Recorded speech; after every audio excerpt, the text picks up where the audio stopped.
Chapter 68. At that moment, Wuming made a feint and pulled away from Frankenstein and Vlad 3. Vlad 3 also stopped Frankenstein, who wanted to continue to attack. It seems that your identity is not simple, Sodric, Vlad 3 said. Being able to withstand the joint attack of 3 servants was not something a French general should have. I just used the identity of Sodric to summon Saber, but the martial arts of other identities have been deeply engraved in my mind. Wuming swung his sword and put the meteor silver into the golden ripples of Dragonist. It seems that I can't take you down today, not someone from Sodric. Vlad 3 didn't seem to be depressed. You are wrong. I am Sodric, there is no doubt about that. It's just that I have another identity. Wuming smiled. Then, he looked at the boundless sky. You have to be careful. You have to know that the Red Sides fortress has the Hanging Garden of kamikaze magic. Hanging Garden. Not good. Vlad 3 also realized something. At this moment, a gigantic sky fortress appeared in the boundless sky above Mylnia Citadel. It was the Hanging Garden with the ability to block detection. The originally flat ground was broken by the powerful suction of the Hanging Garden, and the Great Holy Grail, which was located in the center of the Hanging Garden, also broke out of the ground. What? One of the Black Side Masters exclaimed in surprise. After all, it was too hard to believe that the Red Side's purpose was to directly take away the Great Holy Grail. Well then, you guys go ahead. I'll take my leave first. With that, Wuming's spiritual form disappeared. The black servants present, Black Lancer Vlad 3, Black Archer Sharon, Black Rider Astolfo, and Black Berserker Frankenstein all followed the boulder and entered the Hanging Garden. At that moment, Jean, who was resisting the explosion of the Red Berserker Spartacus, met Wuming, who came out of Mylnia Fortress. Sodric! Jean roared. What? What's wrong, Jihan? Wuming was shocked. Didn't I tell you not to act on your own? You have now seriously damaged the Holy Grail war between the Black and Red factions. Jean d'Arc, who was Rule, said. Although I don't have your command incantation, the command incantation that belongs to the Red Saber can be used on you, so you'd better stay put. Jean looked at Wuming until Wuming surrendered. Yes, I know, my saintess, Wuming said helplessly. Besides, I was just trying to protect Siegfried. After all, this is the agreement I made with Siegfried, Wuming said with an embarrassed smile. Don't think I don't know what you're thinking. You're just looking for fun for yourself and protecting Mr. Sieg, Jean said. Really, you used to be like this too. You always acted on your own. If you didn't act on your own, you wouldn't have been accused of the Mystic Dragon, Jean said sadly. This was what was recorded in Wuming's history. The adventurous General Sodric was attracted to the Alps by the legend and was ambushed by the British Army. In order to win the war between Britain and France, the British Army found a way to release the Mystic Dragon, who used to be a member of the Knights of the Round Table. With the help of Sodric's wisdom, Sodric barely defeated the Mystic Dragon. Jean d'Arc also dared to lead her army. Otherwise, the exhausted Sodric would have been captured by the British Army. Wuming, on the other hand, smiled helplessly. Really, that's because it's convenient for me to use my noble phantasm. The suppression power was given to me in the history. Alright, you stay here for now. I'm going to the Sky Garden to question the Red Faction Master. If I find out that you're still running around, I'll definitely use my command incantation. After that, Jean d'Arc activated the pendant and flew into the air, heading toward the Sky Garden. Wuming, on the other hand, smiled helplessly and waved his hand. It's good that you stay here. I still have to help Sieg save those androids. Hey! Villo! Wuming turned his head and saw Jiali and Mordred rushing over in a car that was almost scrapped. As soon as the car stopped, Mordred directly kicked the door and walked out. You're really good. You actually broke into the enemy's base camp alone. Mordred smiled as if she was meeting a good friend. She held Wu Ming's neck and laughed. This made Jia Li confused. After all, Mordred and Wu Ming did not get along very well before. They were not friendly. Wu Ming, on the other hand, saw through Jia Li's thoughts and said, "In the Knights of the Round Table, Mordred is not liked by the other knights. Only I am willing to talk to Mordred. Of course, our relationship is good. Mordred hates me because of the bloodline problem." "What did you say?" "You bastard, who has a good relationship with you?" Mordred, like a tsundere, fiercely punched Wu Ming. "Bloodline." Wu Ming pressed down on Mordred's fist and continued to speak to Jia Li. "Didn't you notice that Mordred's eyes turn red when she fights? That's because a little of my bloodline is mixed in, causing her eyes to turn red when she fights." Ignoring the noisy Mordred, Jia Li asked, "Speaking of which, didn't you not participate in the war between the two sides? Why did you run to the black side's base camp to make a ruckus?" Wu Ming smiled awkwardly. Then, Wu Ming told Jia Li about his experience after he and Jia Li separated. "So that's how it is," Jia Li said. "It's all because of you. Master, we didn't make it in time for this war, damn it." Mordred roared at Jia Li. Jia Li waved his hand helplessly and ignored Mordred. "So, what are you going to do now?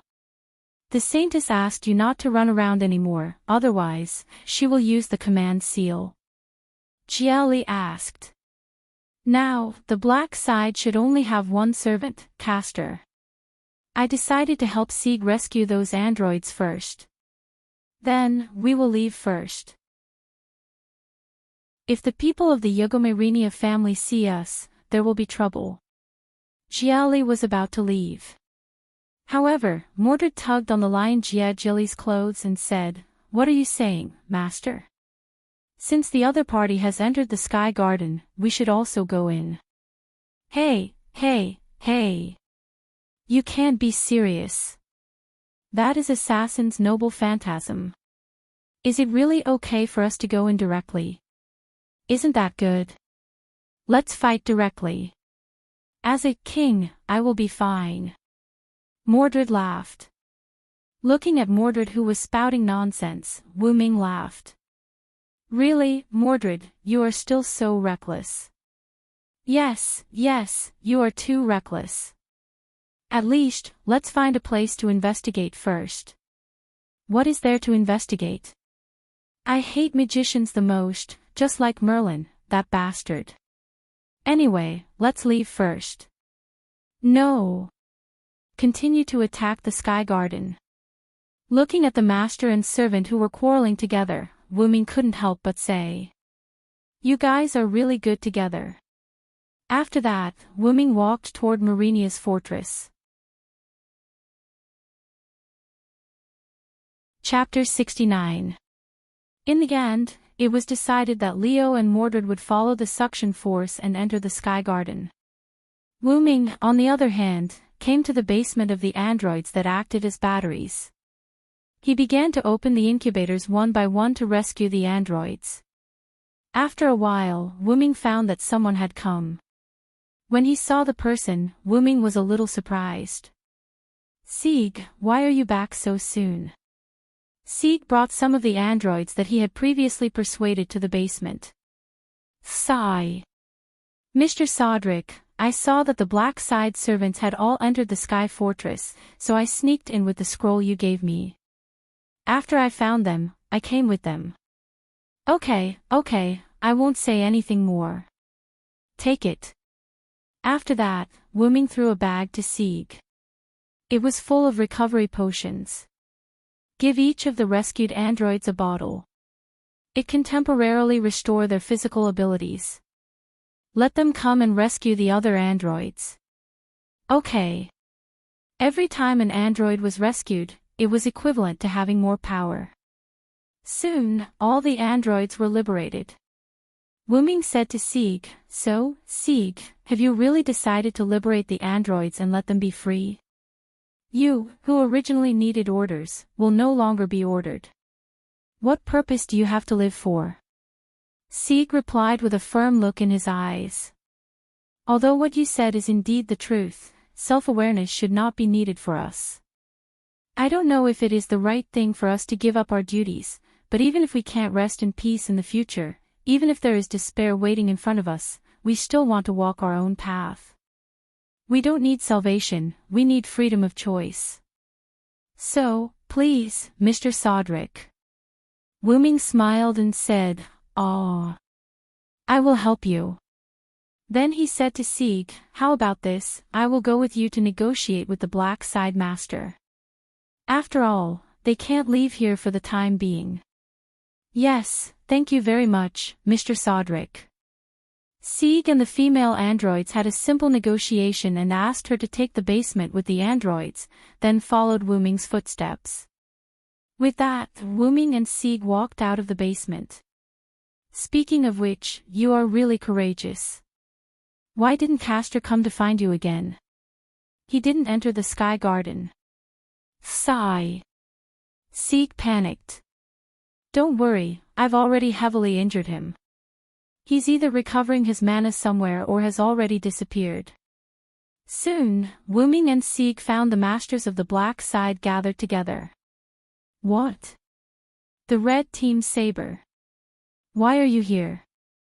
Wuming looked at the surprised expressions of the four masters in front of him and asked. "Isn't the master of Black Lancer and Black Castor here?" Uncle entered the Sky Garden with the servants. "I don't know where Rocher and Castor went." The speaker was a woman in a wheelchair. "If I remember correctly, you're the master of Black Archer." "Yes, thank you for remembering me. My name is Fiori, and I'm the next leader. Don't call me Red Saber. I was summoned by cheating. Just call me Sodric." "Alright, Mr. Sodlek. May I know what your intentions are?" Wuming looked at the masters who were ready to use the command spell to summon the servants. "You don't have to be nervous. I said earlier that I don't want to be enemies with you. If it weren't for Avisprin, I wouldn't have put a noble phantasm in your fortress. What I mean is very simple. What do you want me to do for you to let those androids go?" "What? What do you mean?" Gordon, the master of Sieg, who created those androids, asked. "I want to save those androids, my compatriots," Sieg said. "Are you kidding me?" Astolfo's master, Serenikai, said lightly. It seemed that when she saw Sieg, she went crazy. "Are you kidding me? Who will let those androids go? How can I let you go?" Serenikai said crazily, ignoring Wuming's presence. "He's mine. Astolfo is mine, but he was taken away by you scum. How can I let you go?" Serenikai roared at Sieg. "By the command spell, Astolfo, return to my side." As Serenikai's hand moved, the command spell disappeared, and Astolfo, who was originally in the Sky Garden, appeared in the storage room by teleportation. What's going on, Master?" Sigh. Sodric and Sieg. "Astolfo, I command you to kill that android with 2 command spells." "What?" Astolfo was a little stunned. He had just been summoned, and at this moment, his master ordered him to kill the androids he saved. Looking at Astolfo, who was trembling slightly, Serenikai laughed crazily. "That's right. That's right. I want to watch you kill the people you saved, watch you fall, you can only be mine." "Mine." Ahahaha. In addition to Wuming and Sieg, the 3 people present, Fiol, Collins, and Golder all looked at Serenikai in disbelief. "That's it." As the voice fell, the blade flashed. Serenikai fell to the ground, her head separated from her body. "It's really a servant's misfortune to have a master like you. This just gives me a bargaining chip to negotiate with you." Wuming looked at Astolfo, who was kneeling on the ground and was about to disappear because of the death of his master. Wuming then looked at Sieg. Sieg, you now form a servant contract with Astolfo. What? Fiol and the other two were a little surprised that an android could form a contract with a servant. Don't you have a command spell? Then hurry up, this is your bargaining chip to help your companions. Then, Wooming looked at Fiol, Collins, and Golder. You don't have any objections, right? In response to this semi-threatening inquiry, the three could only say, no, please go ahead. Hurry up, Sieg, do you want to see Astolfo disappear? Then, he looked at Fiore, Collins, and Gordon. You guys come out with me, leave some space for Sieg and Astolfo. Yes. Yes. The three replied in panic. Wooming closed the door and waited outside with the three. Excuse me. Mr. Sodrick, who are you? In the face of this question, Wooming did not answer directly. I'm a cheating servant who was summoned together with the red saber. My purpose is to meet the ruler, Jean d'Arc. Because I'm a cheating servant, I was asked by the ruler not to interfere with the Holy Grail War. Because I agreed to Siegfried's request before he died, I will protect him. So I didn't interfere with the Holy Grail War. Sieg is the one who interfered, it has nothing to do with me. Wooming finally said like a rascal. And, I think when ruler comes down from the Sky Garden later, she will gather the remaining servants to suppress the real offenders, so we will probably be comrades later. This made the three people not dare to flatter him. As for the problem of me killing that woman, first of all, you guys attacked the people I wanted to protect. It's good that I didn't kill all of you, and I believe that you guys don't want to make a scene like that, wasting 3 command spells because of a personal grudge. In a way, I've helped you. The 3 people expressed that they had never seen such a shameless person. Chapter 70. After a while, the contract between Sieg and Astolfo was completed. Under the push of Wooming, Sieg said that as the master of Black Rider, he was willing to be used by the black side, but the premise was that the androids could no longer be used as mana supply, and the androids could no longer live in the castle. However, Fiore said that she was only the next patriarch, and the current patriarch, Danik, was still in the Sky Garden, so she couldn't promise Sieg, but she could temporarily settle the androids before Danik returned. Sieg agreed after discussing with the androids. And Wooming provided the black side's mana supply. Wooming took out a tool that could provide mana supply and gave it to Fiore, letting her connect the mana supply of each servant. Then, Wooming received a message from Leo. Wooming had told Leo before that if there was any change in the Sky Garden, she should immediately let Mordred pass it to Wooming through Leo. Soon, Wooming summoned the people of the Eugomarinia family, including Sieg and Astolfo. I received a message from my master. Vlad III had been turned into a vampire and was killed by a red master. His master, Danica, had fused with the vampire and died together. Indeed, Archer also informed me that Uncle Danik and Lancer are dead, Fiore said. He is now retreating with Berserker, Ruler, and Red Saber. It is estimated that they will reach Myrenia soon. As soon as she finished, the androids ran over to report that the black side had returned. In the conference room provided by Fiore, Joan of Arc, Wooming, Sieg, Astolfo, Fiore, Sharon, Cowles, and Gold gathered here, even Leo and Mordred were there. Except for Frankenstein, who belonged to Berserker, who did not participate, only Castor Avisprin and his Master Rock were missing. Joan of Arc began her analysis of Shiro Amakusa and the stakes of his wish. After knowing that the consequences would be severe, Eugomarinia's side already had the intention of joining forces to stop Shiro Amakusa. After a series of non-critical analysis, Joan of Arc requested for everyone to work together. After all, this Holy Grail War was already in complete chaos. Fiore agreed to Joan of Arc's request on behalf of House Eugomarinia. Because of the androids, Sieg and Astolfo, as allies of Eugomarinia, also agreed to Joan of Arc's request. Their request to give the androids freedom was also approved by Fiore, who was now the acting patriarch. As for Wu Ming, he was originally a violator, so naturally, he had no right to speak. In addition, Wu Ming had a relationship with Joan of Arc, so he also agreed to Joan of Arc's request. After knowing Joan of Arc's skill, divine judgment, Liu Jie and Mordred also agreed to Joan of Arc's request with a command seal. Although they would choose to cooperate even if there was no command seal, after all, if the analysis was true, then they must defeat the red side. Originally, Mordred wanted 2 command seals, but Joan of Arc refused because each servant only had 2 command seals, and Wu Ming did not have a command seal, so he could only use Mordred's command seal. However, Joan of Arc never thought of using command seal to command Wu Ming.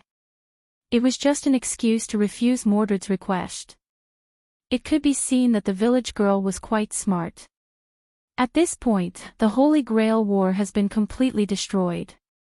Now the black side's purpose was to defeat the red side servants and masters and maintain the Holy Grail War. After the meeting was dismissed, everyone went to rest, but Wu Ming was chatting with Joan of Arc. In fact, Joan of Arc was telling Wu Ming about what happened in the Sky Garden. "So that's how it is, Dracula," Wu Ming said thoughtfully. "Yes, but what surprised me most was the master of all the red side servants, Shiro Amakusa." Joan of Arc was wearing a student's uniform, sitting on a chair.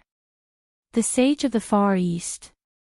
I didn't expect him to get a body and live for 60 years. His mental power is strong enough.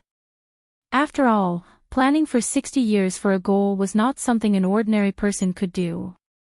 Only a hero who becomes a heroic spirit can do that," Wu Ming said slowly. Now that he thought about it, he was almost 60 years old.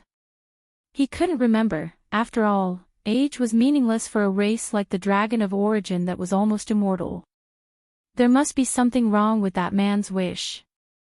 "I think so. This must be the purpose of my summoning," Joan of Arc said. "I see.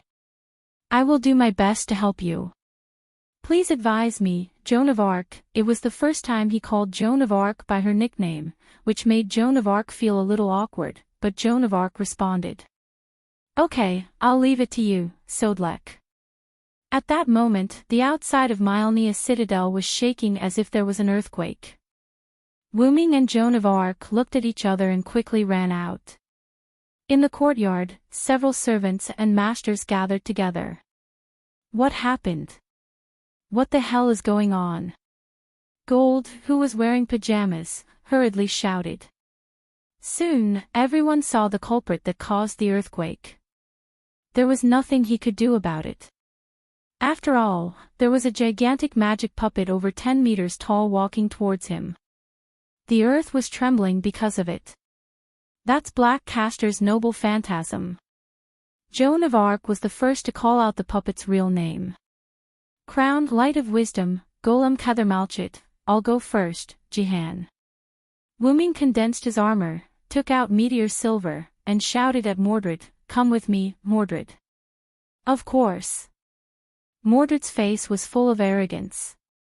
She condensed her armor and sword and rushed forward with Wu Ming. Seeing the two of them rushing up, Lion Jia asked, "So where is Black Castor? Why did he attack his own faction?" Joan of Arc said, "In my perception, Black Castor has already left. This noble phantasm seems to have the property that it won't disappear even if the servant leaves." Fiore, who was standing at the side, said sadly, "It seems that Rocher has been used as a furnace by Castor. In fact, after Avisbrin was almost killed by Wu Ming, he went to Crowned Light of Wisdom, Golem Kethermalchit, with his master Rocher. Because Avisbrin knew that his master had no command seal, and because his magical power was almost exhausted, even if he could barely keep his body from disappearing, it would be impossible for him to complete his noble phantasm in the future. Therefore, he tricked Rocher to come here as a condition for his noble phantasm's release. He turned Rocher into a furnace and sacrificed Rocher to release his noble phantasm. And he himself knew that he was also at death's door, so he gave up himself and turned into magical power to integrate into Crown Light of Wisdom, Golem Kethermalchit. After all, his wish was to complete his noble phantasm. Now that his wish has been fulfilled, there was no need for him to exist. Wuming and Mordred kept attacking Crown Light of Wisdom, Golem Kethermalchit, but it didn't have much effect at all. Therefore, all the damage was eliminated. That's the effect of Crown Light of Wisdom, Golem Kethermalchit, recreating the Garden of Eden, and there is no damage in the Garden of Eden. Joan of Arc shouted. You must make its feet leave the ground, and then crush its head and heart. Understood. Wuming shouted. Chapter 71. After knowing its weakness, Wuming no longer fought with the Crown Light of Wisdom, Gold Kethermalchit. Wuming released a large amount of magical power and accelerated, avoiding the Crown Light of Wisdom's attack. He then slid under the Crown Light of Wisdom and held the sword with both hands. Then he used the sword as a plank and hit the lower part of the Crown, Gold Kethermalchit. That hit made the men present shudder. Don't get me wrong, Wuming wanted to hit it into the air. With the release of magical power, a large amount of magical power rushed out of Wuming's body like starlight. The Light of Wisdom, Gold Kethermalchit, was sent flying into the air by Meteor Silver, and its huge body was still struggling. Then, Wuming held the sword with both hands on his waist, and the starlight in the sky flowed rapidly, and the Meteor Silver began to gather a large amount of starlight. Silver. With the release of Noble Phantasm, Wuming swung the Meteor Silver, which gathered a large amount of starlight, upward. The starlight rushed toward the sky like a rushing river until it completely covered the Crown Light of Wisdom. The light beam formed by the starlight continued to fly upward until it reached a place where people couldn't see it. After a while, the light beam became thinner and thinner until it disappeared. The 10-meter-tall Crown of Wisdom Golem Kethermalchit was completely turned into ashes, not even a speck was left. Only a little bit of starlight that had not completely dissipated was left.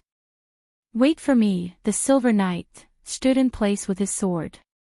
Masters such as Fiore, Collins, and Gold were all dumbfounded. Sieg was fine, after all, he was just born not long ago, and he didn't know how powerful Noble Phantasm was.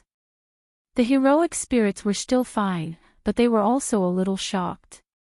How is this possible? How could the French General Sodelec have such a powerful noble artifact? Gold said in a trembling voice. Indeed, Sodelec only fought against ordinary people, and he didn't do anything like that. He shouldn't have such a powerful relic. Collins gulped and pushed his glasses up. Hey, Ryder, are there only a few servants with such a powerful relic? This was the question Sieg asked Astolfo. Ha! Are you an idiot, master? Such a powerful relic is already considered a first-class servant, Astolfo said. Also, if I'm not mistaken, Sodelec's noble phantasm hasn't been fully unleashed. In other words, it hasn't been fully unleashed yet, said Sharon, the black archer who was assisting on the roof earlier. On the other hand, Mordred directly rushed over to Wuming's neck and laughed loudly. As expected of Avillo, what a beautiful attack. Wuming touched the armor, took back the Meteor Silver, and looked at Mordred helplessly. I told you to train with me, but you didn't listen. You even started a rebellion when I wasn't around. I really don't know what you were thinking. You bastard, shut up. What's there to show off? Even so, didn't I still end King Arthur? Mordred looked at Wuming with a fierce expression. Even if the two of them fought on the spot, no one would doubt it. That. I've been curious since the beginning. Red Saber has always called Mr. Sodelec Avillo. Could it be that Mr. Sodelec isn't actually Sodelec, but a knight of the Round Table Villo? Fiol, who was sitting in a wheelchair, asked. As soon as she asked, the scene became silent. There was no doubt that this was a secret for the heroic spirits. In fact, there's nothing to hide. If you still don't want to sleep, then I'll tell you my story. Because of the attack of the crown, light of wisdom, gold Malchit, Myrinia's fortress was also damaged, so everyone didn't plan to sleep, they had to clean up the damage first. Under the command of Cowls, the androids began to move the stones and clean up the damaged places. The servants also came to help, and Cowls, Gold, and others also joined in.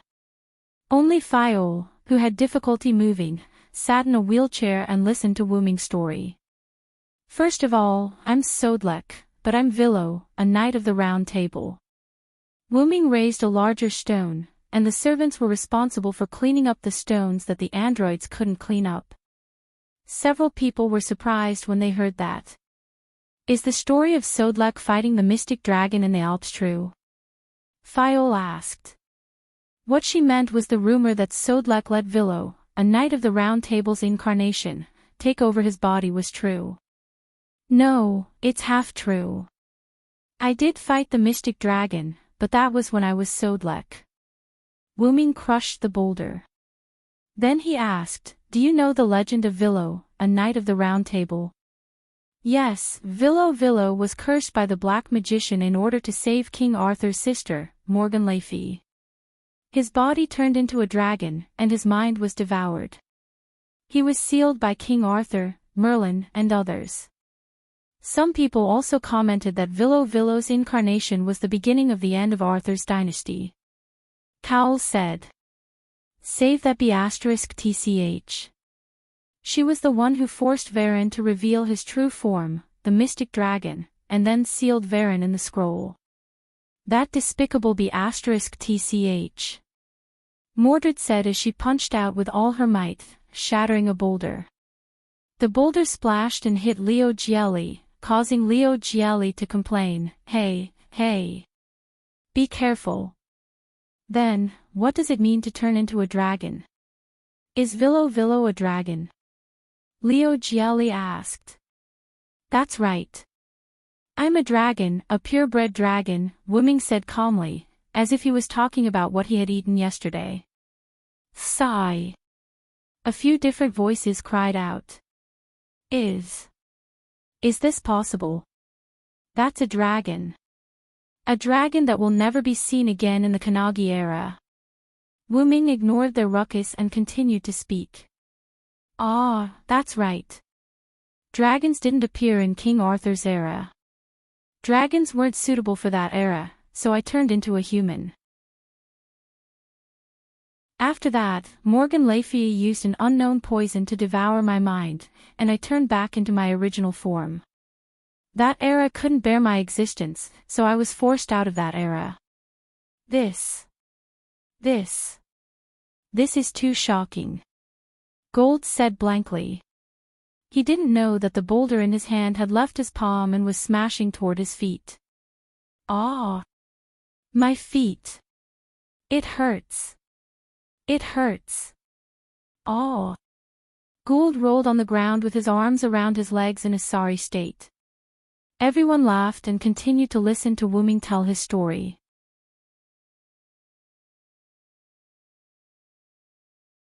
Chapter 72. Wooming continued. After I was expelled from that era, I experienced a lot of things that this world doesn't know and doesn't record. Finally, I came to the origin. At this point, everyone stopped what they were doing. Even Golder, who was holding his feet and crying in pain, stopped talking and looked at Wooming quietly. To be honest, what's so good about the origin? It's all chaos. For humans, there's no benefit in it other than being assimilated by the origin, Wooming said contemptuously. The magicians present all knew that Wooming was mocking those magicians whose ultimate goal in life was to trace the origin. However, Patriarch Darnik of the Yugomarinia family also seemed to want to trace the origin, so they, who carried the name of the Yugomarinia family, belonged to this kind of people. Fiol, Collins, and Golder were all silent. Were they disappointed because the origin that the magicians had been searching for was easily found by the other party, or were they sad because they were mocked by the other party? Wuming didn't know the reason for their silence, but Wuming knew that the 3 Eugomarinia magicians present were not evil people. From Wuming's point of view, the 3 Eugomarinia magicians present were not evil people. From Wuming's point of view, Fiol and Collins were not suitable to be magicians. This was not referring to their aptitude, but their personality, especially Fiol, who was like a little sister next door. Collins was fine. He could make up his mind to kill people, but he would not violate the morals in his heart. There was also Golder, the middle-aged fatty.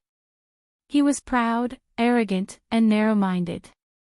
Moreover, Golder had always disliked the androids, but Wuming could see that he had a deep impact on the androids that Ziegfeld had saved. Now, although he still spoke ill of the androids, he was much better than before in terms of details and attitude. In short, he treated the androids as humans. Then, I lived in the origin. What? I know this may be unbelievable to you, but I really lived in the origin. My body is somewhat special.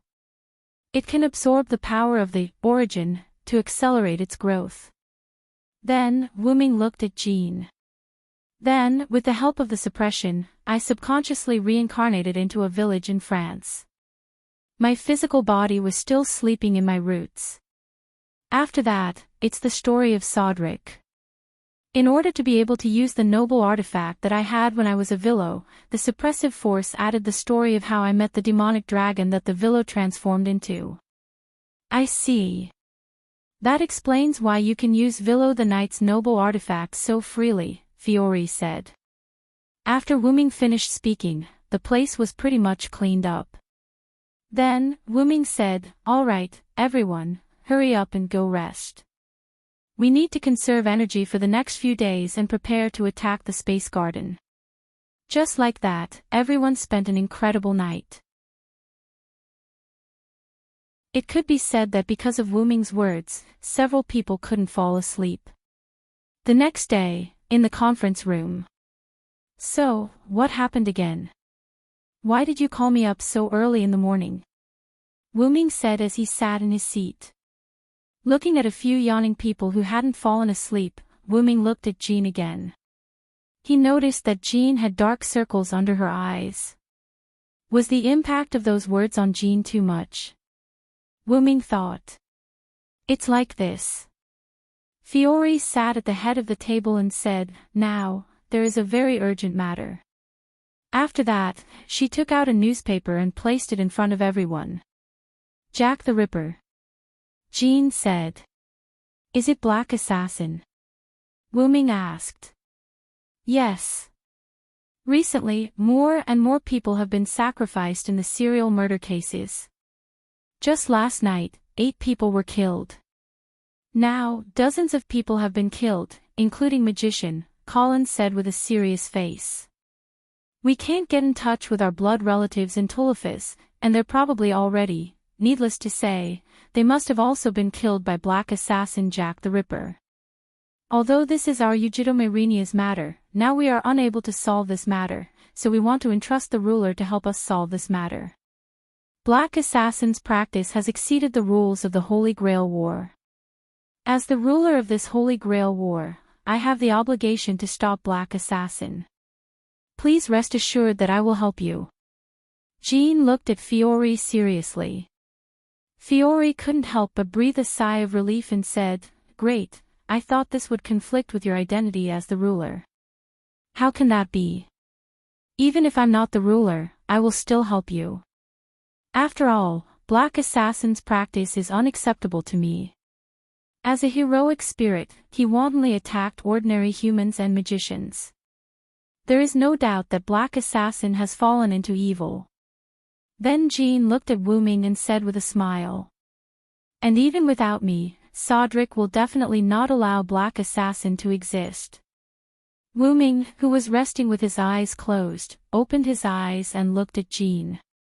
"Of course, now I'm not only the French General Sodric, but also a Knight of the Round Table Villo." Such evil people must be punished. Really, I didn't want to care. After all, Sodric was the one who was righteous, not Wuming. The suppressive force created a fake history, and arranged Wuming's identity as a young man with a sense of justice. Sodric sacrificed himself for his country. Although Wuming's sense of justice wasn't low either, he wasn't as righteous as Joan of Arc. However, Black Assassin Jack the Ripper is currently in Tolofis. Who knows, he might have infiltrated the castle, which would undoubtedly interfere with our plans. Yep, let's deal with Black Assassin Jack the Ripper first. That was why Wuming was said to be at Sundra. Then, do we have any information about Black Assassin now? Astolfo asked. Yes, Master and I have fought with Black Assassin before. Just as Sharon was about to tell them about Black Assassin Jack the Ripper, he was suddenly shocked. What's wrong, Archer?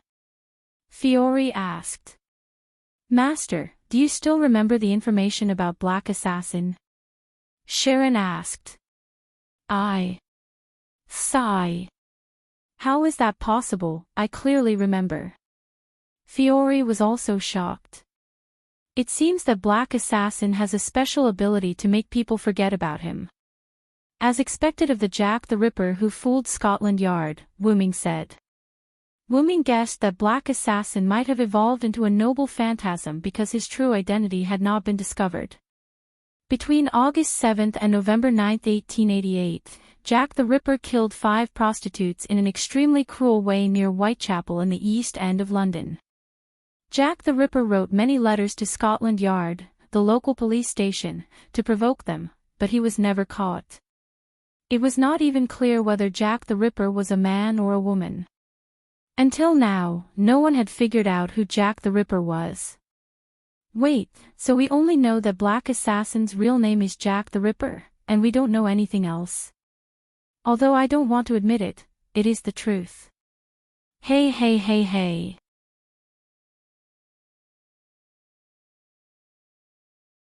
Chapter 73. In the end, everyone decided to first check the situation of the missing people of the Yugomarinia family in Tolofis. Marinia Citadel, Corridor. Because Cowles wanted to check in person and needed to bring some tools, he left first accompanied by Sharon.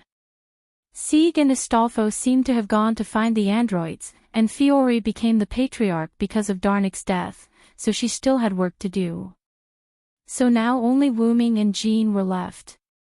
Wuming requested to set up some magic traps around Marinia Citadel to guard against Black Assassin Jack the Ripper. At this moment, the two were on their way out of Marinia Citadel. I really miss those relaxed days, Wuming said slowly with a nostalgic expression on his face. Joan of Arc was also deeply moved. To be honest, you've never been like a child since you were young. No matter what you do it well. You're calm and strict. Back then, there were many girls who fancied you. Jean covered her mouth and giggled. Wuming looked at Jean with a relaxed expression. I'm sorry, Jean, I didn't tell you about my past. How could that be? Jean shook her head. Because I know, whether it is Villo or Sodlek, they are all you, aren't they? So I will accept them all. Then, Jean showed a big smile to Wuming. After seeing this smile, Wuming also relaxed. Really, and you still say you are not a saintess. Your ability to heal people's hearts is really strong. But Jean was unhappy when she heard this and began to preach to Wuming with a straight face. Really, Sodlek, I always said that I am not a saintess, and you still dare to tease me. Wuming quickly waved his hand and said, sorry. Then Wuming looked at Jean seriously. But for you to say such things, maybe you really are a saintess sent to the human world. Jean had a helpless look on her face. Hey Jean, do you remember our companion? Wuming's question silenced Jean. Then, she slowly said, how could I forget? They are our companions who fought off the invaders with us. Ah, that's right. This is a memory that can never be forgotten. Especially after you were captured, Gil and the others asked Charles VII, who had ascended the throne with your help, to send troops to arrest you. They knelt for 3 days and 3 nights. Is that so? I'm really sinful. Jean's face was slightly sad. Clearly, this holy maiden was unwilling to see her companions treat her in such a manner. Charles VII also wanted to save you back then, but he couldn't do it in the current situation. Gil and the others couldn't do anything either. Wuming looked at Jean. So, I'm here. The atmosphere gradually became sorrowful. We were born together in a village called Domremy. We left the village together and fought together for 2 years. In the end, we were burned to death together. If there's anything I regret, it's that I didn't get to see the smiles of the French people defeating the invaders. But I don't regret it, Cédric. Jean looked at Wuming. I have sinned deeply, and I have always felt lucky to be able to return to the arms of the Lord in the end. Then Jean looked ahead and continued to speak. But I think it is a happy thing to die with you, although I don't want you to be burned to death. Then, after seeing the gate of Myrenia, Jean quickened her pace and walked out of the castle. Wuming gradually stopped and looked at the back of the Holy Maiden. As expected of someone who looks just like Leah. With that, he strode forward again. Well, I'm just not satisfied with the lack of a Hogue. If Jean heard this, she would probably roll her eyes again. She might also ask who Leah was. Outside Myrenia City, Wuming took out a large number of scrolls from the golden ripple, and they piled up in front of Wuming's chest. Then Wuming said to Jean, these are the magic scrolls I accidentally obtained when I left Britain to travel. Jean, you and I will take half of these scrolls, and insert them around Myrenia City in a circle. Well, but it's surprising that my true name decipher didn't activate. I think these scrolls have a Nordic style, but they don't look like it. Jean said while holding a long roll of scrolls. Well, maybe it's because this is not the magic of this world. After all, this is what I got in another world. Wuming said. Hey! Another world. Then you have to deal with these magic of another world properly. If you are accidentally discovered by the people of this world, those magicians will definitely go crazy again. Jean said with a smile. Yes, these scrolls will disappear after they are activated, and the magic will automatically dissipate when the time limit is reached. Don't worry. Wuming explained. Then let's get started. After that, Wuming and Jean began to arrange the scrolls. To ensure the powerful effect of the magic, Wuming told Jean to arrange the scrolls in a certain pattern with a specific technique. Although Jean was a ruler, she was still a village girl, so it was a bit difficult for her to solve some profound problems. Wuming could only smile helplessly and let Jean help him arrange the scrolls. Soon, the two completed the arrangement of the scrolls. Wuming smiled and said to Jean, Jean, I remember you relied on a high school student, so do you know how to do math questions? I don't understand. Ha ha ha. Jean laughed, but the laughter was weak and awkward. Wuming shook his head. It's better for you to be a village girl. Leave the saintess to others. Wuming knocked Jean's head. Then, Wuming didn't care about Jean, who was holding her head and acting cute, but began to activate the scrolls. It is said that the magic spells in Yggdrasil are some similar to English words. As long as you reply in English, you can basically recite the spell. As a spell similar to English words blurted out from Wuming's mouth, the scrolls inserted into the ground began to be burned by blue flames and instantly turned to ashes. Jean couldn't help but look around. As the scrolls disappeared one by one, the surrounding atmosphere and air seemed to be buried by something and became extremely sticky.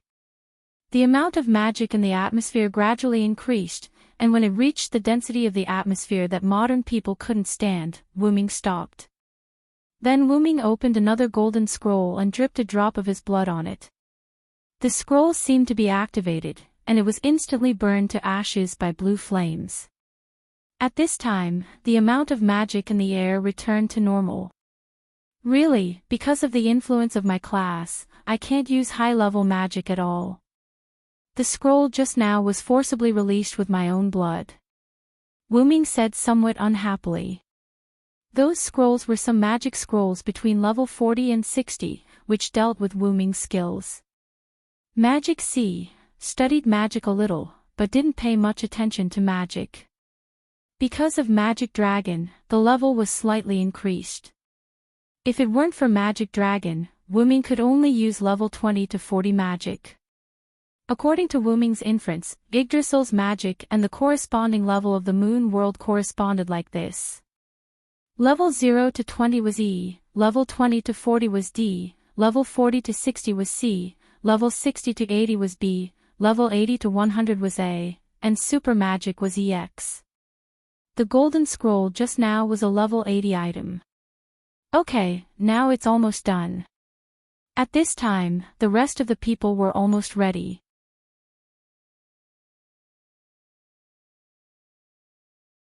Chapter 74.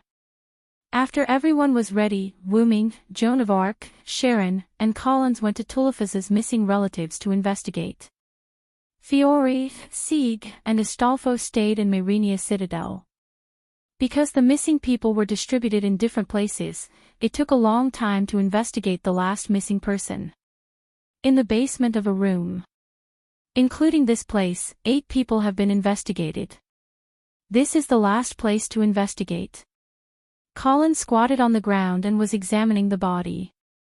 Looking at the corpse tied to the chair with its eyes rolled back and several scalpels stabbed into its body, everyone fell silent. Collins pulled out the scalpels one by one, and there was no more blood to flow from the wound. The results of the investigation in 8 places have a commonality. Everyone's heart was dug out. Speaking of this, everyone present frowned. The heart is the essence of magic power. It's not surprising for Black Assassin to have it dug out. Wuming stood aside with his hands on his chest, and then said, maybe Black Assassin's master is an ordinary person, not a magician. This reminded everyone. Then, digging out a magician's heart to replenish magic power makes sense, Sharon said. In addition to digging out the heart, the body looked like it was interrogated before death, and the torture method was extremely cruel, Collins said.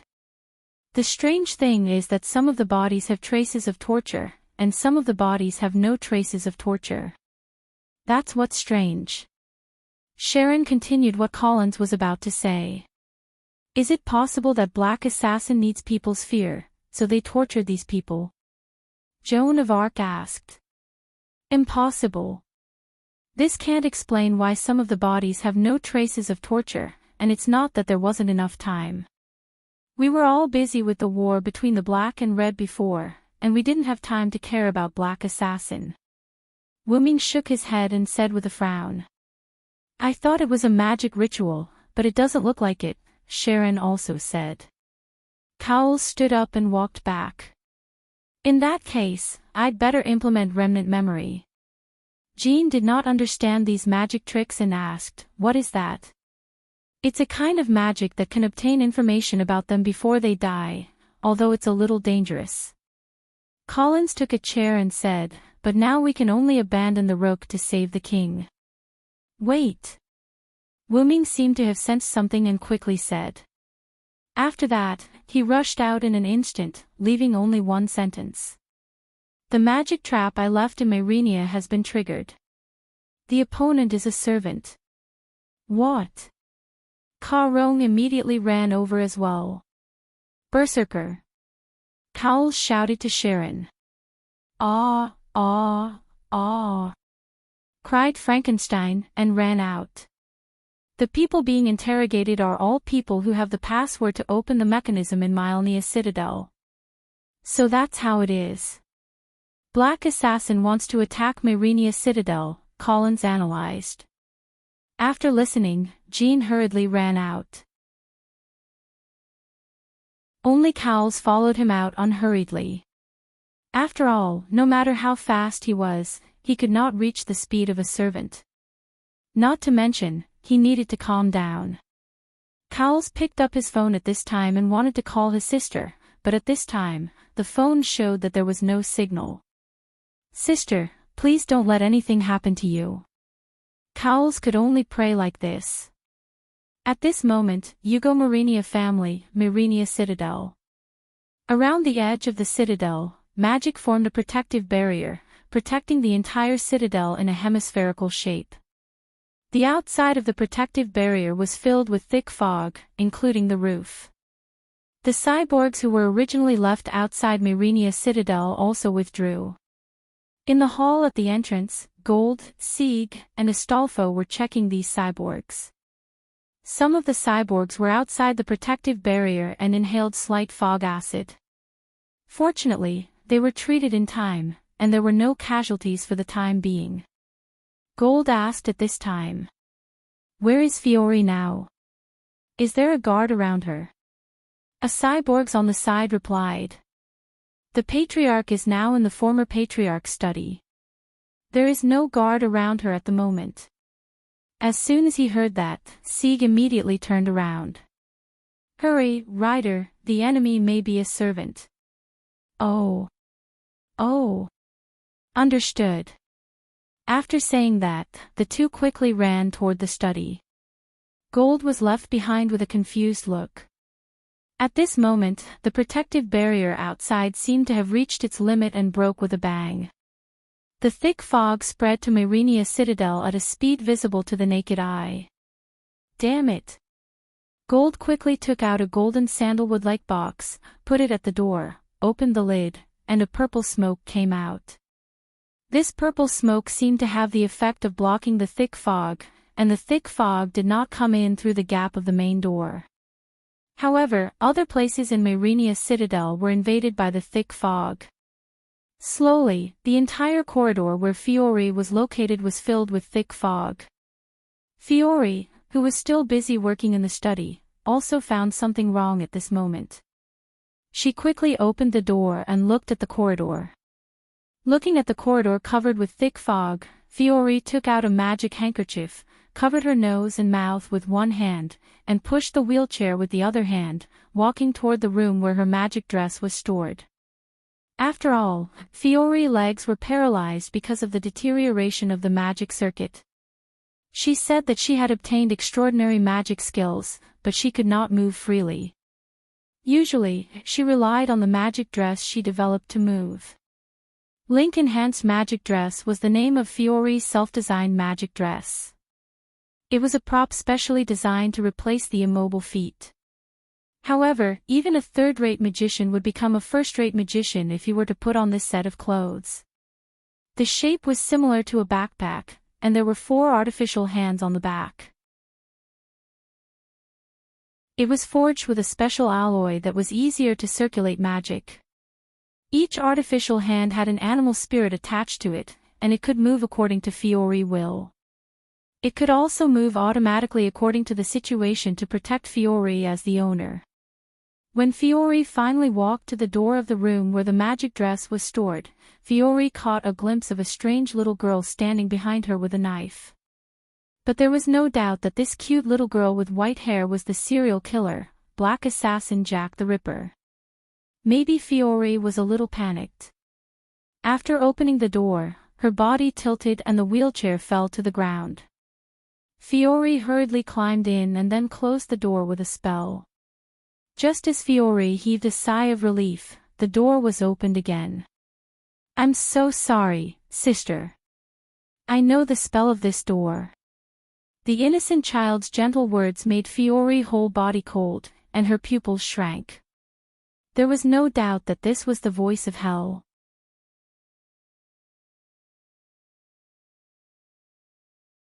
Chapter 75. Fiore hurriedly reached for the box on the table, but how could Jack let her get it? Jack jumped lightly and stood on the table. He stepped on the box and picked it up. This must be something very important to Big Sister. "I can't let you get it." It was still that sweet voice, but Fiore still couldn't hear the sweetness. "Is that so?" Then I'll use this first. Fiole suddenly raised her hand, which had been equipped with a magic suit at some point in time. She pointed at the two mechanical arms that were connected to the back of a chair by the wall. Following Fiole's command, the mechanical arms shot out magic bullets. Jack jumped back and used the box in his hand to block the attack. Then, Fiore made a prompt decision. She equipped the mechanical arms and jumped out of the window. Pang! The window was broken. Fiore relied on the mechanical arms and barely reached the ground. Just as she stabilized her body, she saw a sword attack. Caw! One of the mechanical arms was broken. It was cut off by Black Assassin Jack the Ripper, who had caught up with Fiore with agility. Big sister, because of the magic trap outside, I wasted a lot of time. Assassin took the dagger that was still dripping blood and walked in front of Fiore, who was paralyzed on the ground. Be obedient and let me kill you, big sister. At this moment, a meteor-like light arrow shot toward Jack. Jack nimbly jumped back and dodged the light arrow.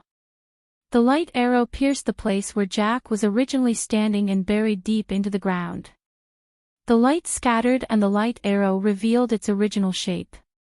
It was a shining knight's sword that shone like a fashion trend. Oh, a weapon I've never seen before. Is it a servant? Jack said to himself. At the same time, he looked in the direction of the light arrow in the fog. Wu Ming, who was dressed casually, walked over unhurriedly. His hand reached into the golden ripples and took out a bottle of recovery potion. He handed it to Fiore, who was still in the fog. This is a recovery potion. Drink it first. Oh. Okay, thank you. Fiore was a little confused, but she still followed Wu Ming's instructions and drank the red potion. Wu Ming then pulled out the meteor silver that he had bought from the ground. Black Assassin Jack the Ripper. Am I right? Wu Ming looked at the young Jack. That's right, I'm Jack. So, big brother, do you want to be killed by me? Jack asked innocently. I'm sorry, but I'm here to crusade against you. After saying that, Wu Ming pressed the tip of the meteor silver sword to the ground and instantly released all of his magic power. The release of mana led to the movement of the air. At this moment, the mana produced by Wu Ming's body instantly blew away the thick fog that covered the surroundings. What? Jack cried out in surprise. Although the fog was also a type of fog, it was formed by Jack's noble phantasm. He did not expect it to be blown away so easily. Then, Wu Ming instantly put on his armor and rushed forward. Because of Wu Ming's B+ dexterity attribute, his dexterity was comparable to that of a rank A. Even Jack almost could not react to this attack. Bang! The ground was shattered by Wu Ming's knight's sword. Jack narrowly avoided this attack, but before she could stand firm, Wu Ming rushed up with his sword again. Realizing that she could not avoid it, Jack tried to use the dagger in her hand to block the knight's sword that pierced through the air. However, it was useless. Jack's weapon could not defend against Wu Ming's A+ strength. The huge impact sent Jack flying. A wound from her left shoulder to her right abdomen appeared on Jack's body, and blood flowed freely. It hurts, Mom, it hurts, Jack said weakly as she lay on the ground. That's enough, Black Assassin. Wu Ming held the meteor silver and looked at Black Assassin, who was lying on the ground and unable to get up again. However, Jack's figure became illusory. Wu Ming sensed that something was wrong and rushed up. Wu Ming fiercely stabbed his sword into Jack, who was paralyzed on the ground. The meteor silver stabbed into the ground, and Jack, who was originally here, was gone. Command curse. Wu Ming pulled out his sword and said calmly. Then, Wu Ming looked around. The fog that was still gathering after being blown away disappeared at a speed visible to the naked eye. Master. Sharon, who was dressed in ancient Greek clothing, jumped down from the roof. Master. Are you okay? Sharon crouched down and wanted to help Fiore, who was lying on the ground. I'm fine, Archer. It's all thanks to Mr. Sodrick this time. Fiore stood up with Karen's help and thanked Wooming. Thank you very much, Mr. Sodrick. Thank you, Mr. Sodrick. I will repay your kindness to my master. Sharon also thanked Wooming. All right, don't thank me yet. Take Fiore back to rest. I'll go see how the others are doing in the fortress. Then, Sharon brought Fiore back to the room. Wooming saw Sieg and Astolfo, who hurried downstairs. Mr. Sodrick, how are you? Are you okay? Sieg asked worriedly. The fog has dissipated.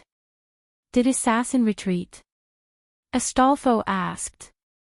Wooming put the meteor silver into Golden Ripple and said to the two, Black Assassin Jack the Ripper has been injured by me. When I dealt the fatal blow, his master used a command curse to summon him back. After saying that, Sieg and Astolfo let out a sigh of relief. After all, they knew that the other party was not a powerful servant.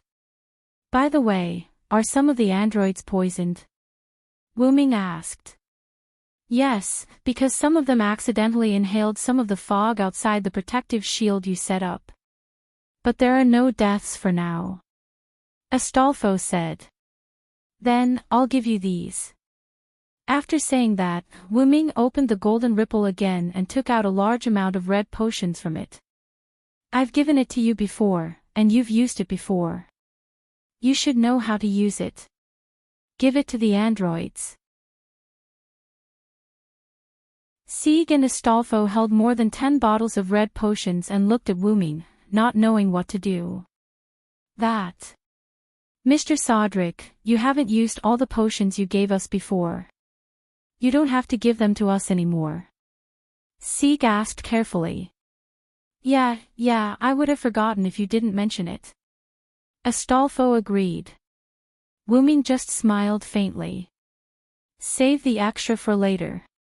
If one day I'm not here, you won't be able to find me even if you want to. With that, he strode towards Jean, who had just rushed over. Looking at Wooming and Jean talking about the attack, Sieg was a little stunned. Astolfo noticed it and asked, What's wrong? You look very confused. Mr. Sodrick, I miss the humans of this era. I almost forgot the fact that he is a heroic spirit. Astolfo thought for a while and said, maybe Sodrick has experienced a lot, so it's easy for him to go deep into various eras. After all, didn't he say that he traveled through the world as a dragon? He must have experienced several different eras. Is that so? Sieg said faintly. Okay, let's go and give these potions to the androids first. Let's go. Wait for me, Ryder.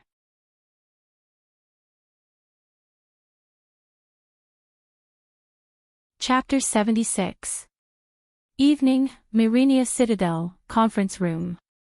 Everyone sat in their chairs and looked at Wooming, who was analyzing the situation. Black Assassin does have the ability to erase his memory and information. This has been confirmed. Wooming crossed his arms and looked at everyone. But I can feel that Black Assassin has been injured by me. That's what my sword said. And if the other master is an ordinary person, then Black Assassin will definitely attack again because he needs to replenish his magic and recover his body. Collins put the organized files on the table and said, according to our investigation in Japan, at the place where our original master of Black Assassin, Xiangliang Leopard Horse, was killed, there were no traces of the death of the sacrifice used, the 6 guides Lingxia. Furthermore, there were no signs of a transfer charm in Xiangliang Leopard Horse's hands. It can be inferred that during the summoning process, the 6 guides Lingxia was automatically selected as its master by Black Assassin, and after the original master Xiangliang Leopard Horse summoned Black Assassin, it killed Xiangliang Leopard Horse. This is the information of 6 guides Lingxia. In other words, the other party will definitely attack again, right?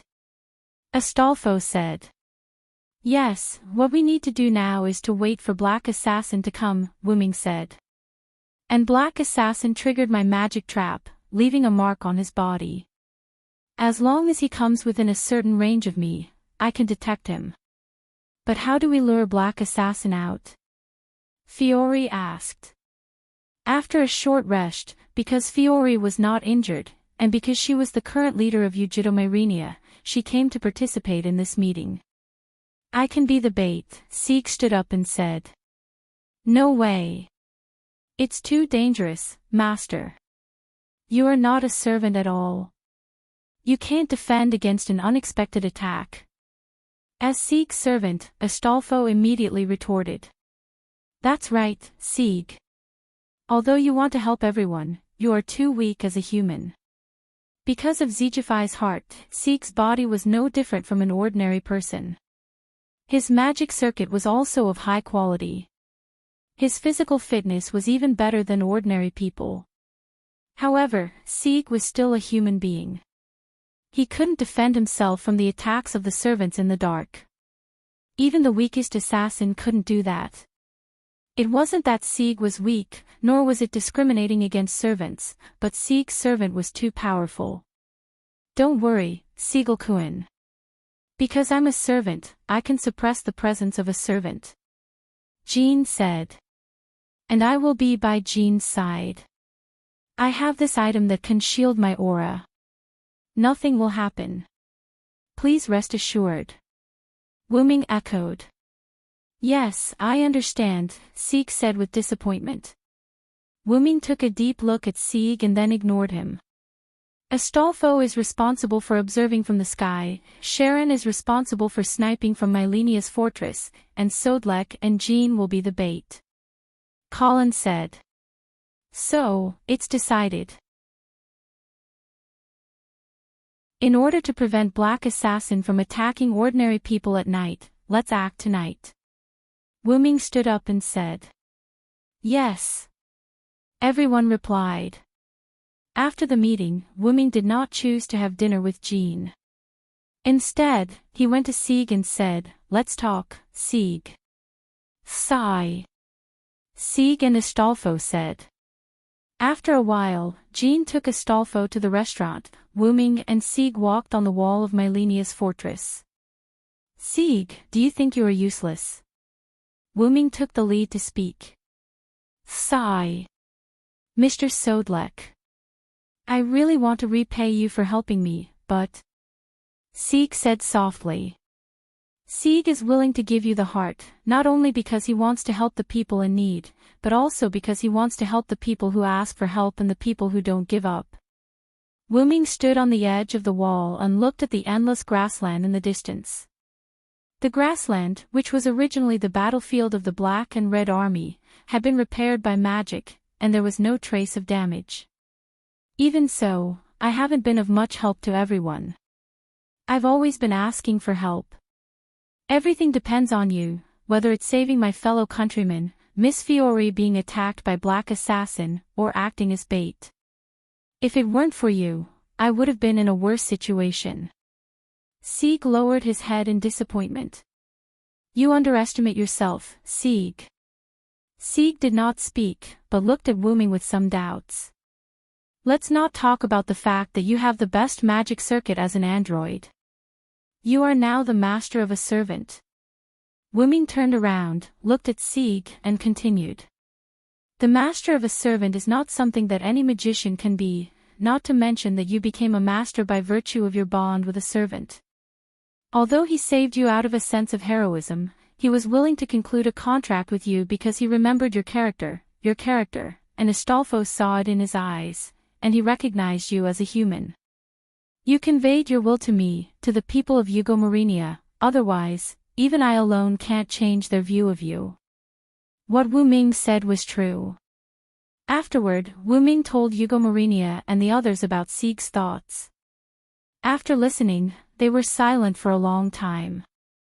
Only Golder was a little uneasy, but under Wuming's pressure, he didn't say anything.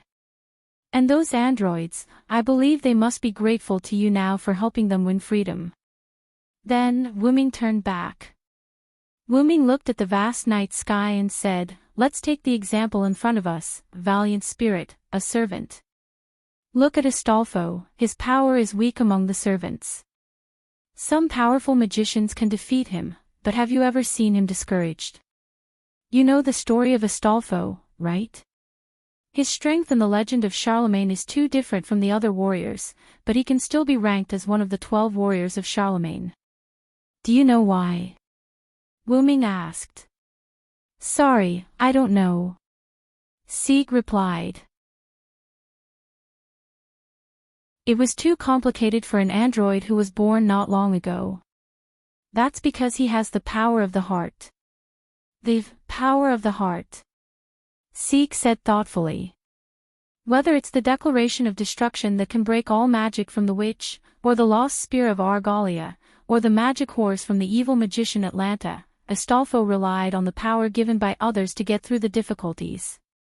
And Astolfo has a strong heart, a casual and upright character, so he was entrusted by so many people. It was precisely because Astolfo didn't care much about these external forces that he was included in the list of her noble phantoms. The strength of the heart is the real strength. The strength of the heart is the real strength." Sieg muttered this sentence, thinking. "This is what my grandfather who adopted me told me, and I always remember the truth he taught me." Then, as if he had thought of something, Wuming said, "Right, by the way, protecting you wasn't just because of Ziegfeld's request, but also because I have a whole new level of respect for you. Also, since you have accepted Ziegfeld's heart, you must have also obtained his power, but it hasn't been activated yet." Wuming turned around and was ready to leave. After all, if he didn't leave, his stomach wouldn't be able to stand it. "Think about it, don't worry about us tonight, believe in the power of the heart."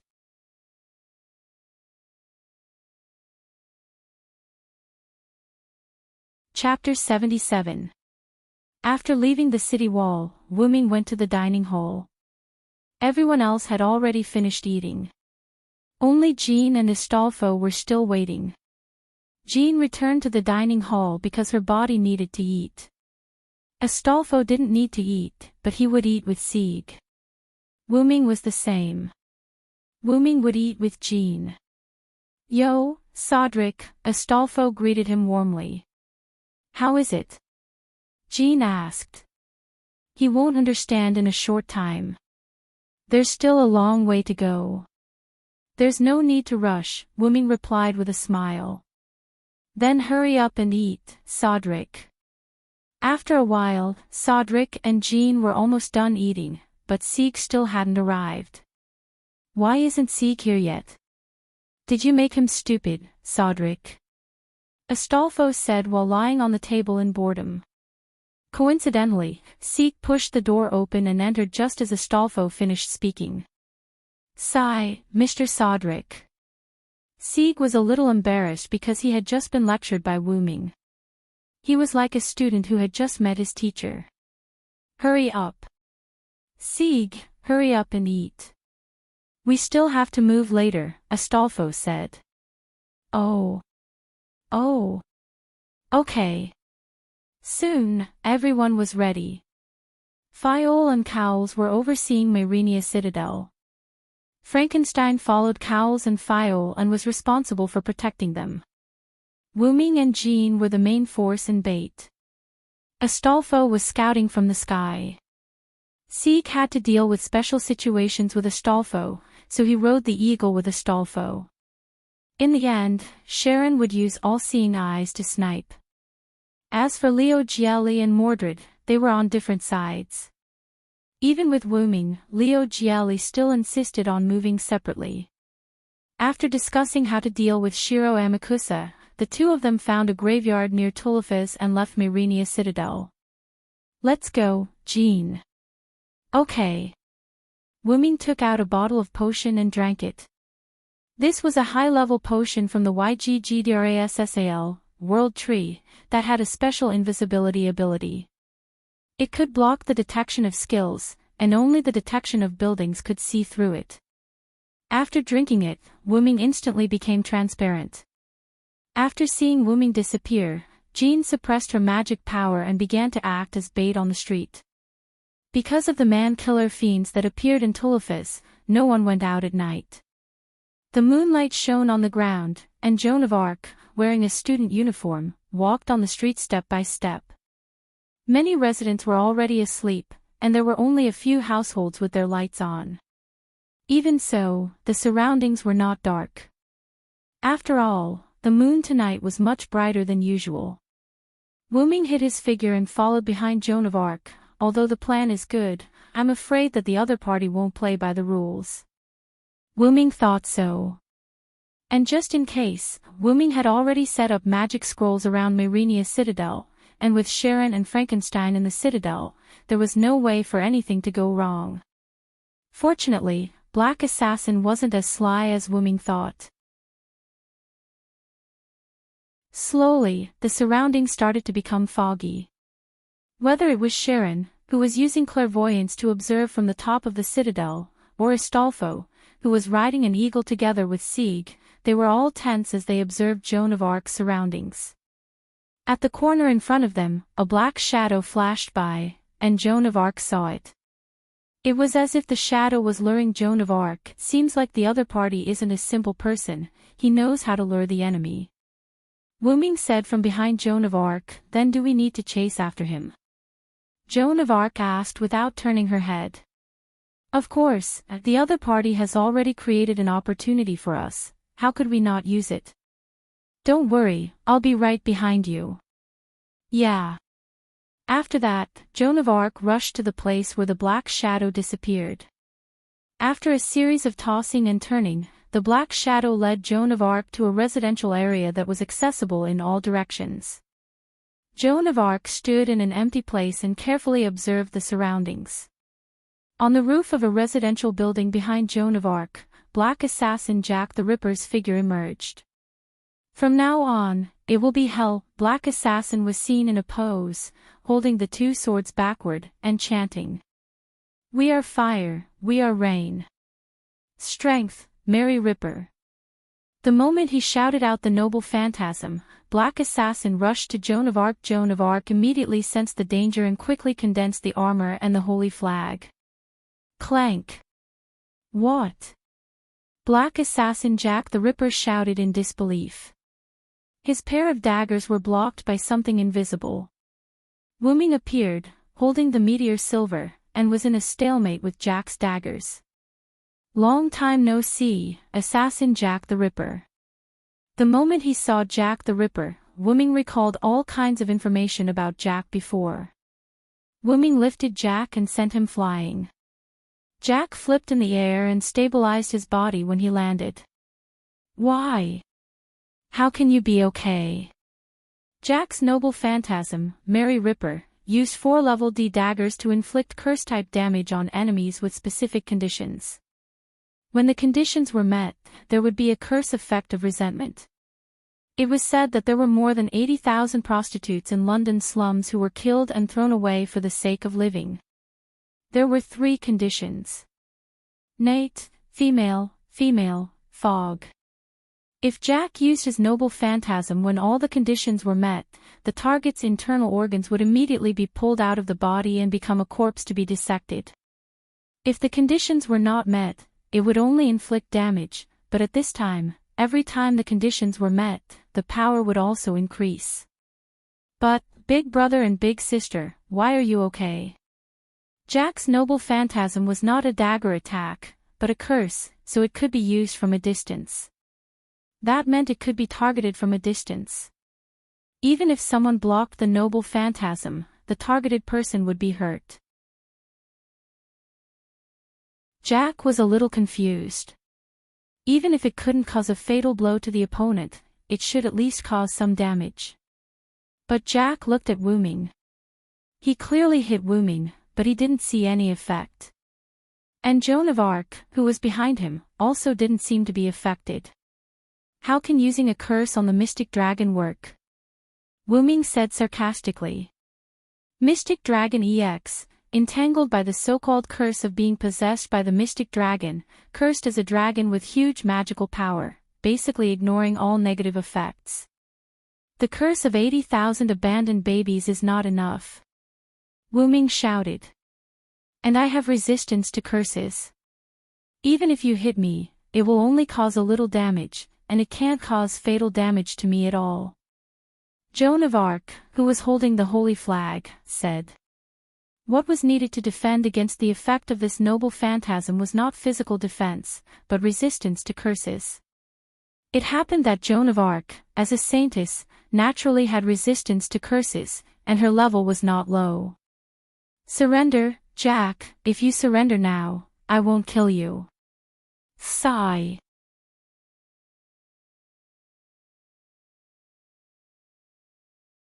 Chapter 78. Sigh. Not only Jack was puzzled, but even Jean was also puzzled. If you surrender now, I will restrict your freedom until the end of the Holy Grail War, Wu Ming continued. For some reason, Wu Ming rejected the original plan to get rid of Jack the Ripper. But Jean seemed to want to say something. However, Wu Ming interrupted her. Let me be willful for once, Jean. Okay then. After all, Jean and Cedric were close friends who had gone through life and death together. After thinking for a while, Jean, who couldn't think of a reason, decided to believe in Cedric, who was also Wu Ming.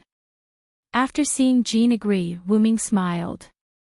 Then he said to Jack, how about it, have you thought about it? Your body hasn't fully recovered yet. It must be very disadvantageous for you to go against us. Wu Ming looked at Jack, whose body was wrapped in bandages, and saw at a glance that Jack's injury caused by Wu Ming hadn't recovered yet. I refuse, big brother, what are you talking about? We are enemies now. Jack's innocent face looked at Wu Ming expressionlessly. Is that so? Is that your answer? Wu Ming closed his eyes and said.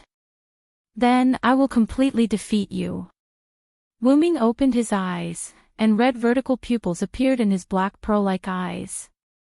The shiny silver armor was instantly donned. Wu Ming held his knight's sword and rushed towards Jack in an instant. Jack also came prepared this time. At the moment Wu Ming moved, he also jumped back and threw a child out of the darkness. Wu Ming held the child, looked at Jack who jumped on the roof and began to retreat, and quickly handed the child to Jean. Jean, I'll leave him to you. No problem, don't worry, go after him. After Jean took the child, Wu Ming looked in Jack's direction. Jack jumped onto the roof, looked at Wu Ming, and began to jump from house to house.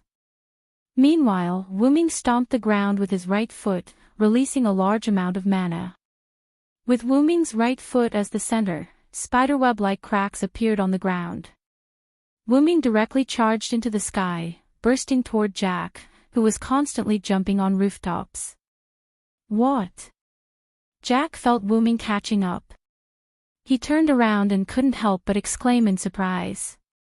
Jack hurriedly changed directions and jumped into the complicated and narrow residential streets in an instant, sprinting quickly. With Jack's dexterity, coupled with his aura-blocking A's skill, it was reasonable to say that escaping should not be a problem. However, a few arrows were shot from a distance in front of Jack's path. Now, Jack couldn't slow down at all. If he slowed down, Wu Ming would catch up. But if he didn't slow down, the arrow in front of him would definitely hit him. There was a wolf in front and a tiger behind. Jack was on guard against Wu Ming catching up and waiting for him. While holding a dagger, he was ready to cut off the arrows.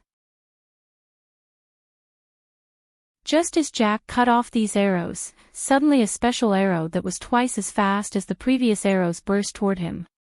Jack was just about to use his dagger to hit the arrow when Wu Ming, who was behind him, shouted, "Don't even think about it." Wu Ming gathered his mana on the meteor's silver sword, held the hilt with a backhand grip, and threw it out like a javelin. Jack knew that he couldn't block this blow, so he could only use his dagger to block the sword's trajectory. Poochie! The arrow that burst out directly shot through one of Jack's legs. Because of the impact of the arrow, Jack's leg was directly broken. The broken part showed a golden state of spirit, and Jack fell weakly to the street. Jack looked at Wuming, who was chasing over, and no one knew what he was thinking. Wuming didn't launch an attack and just watched.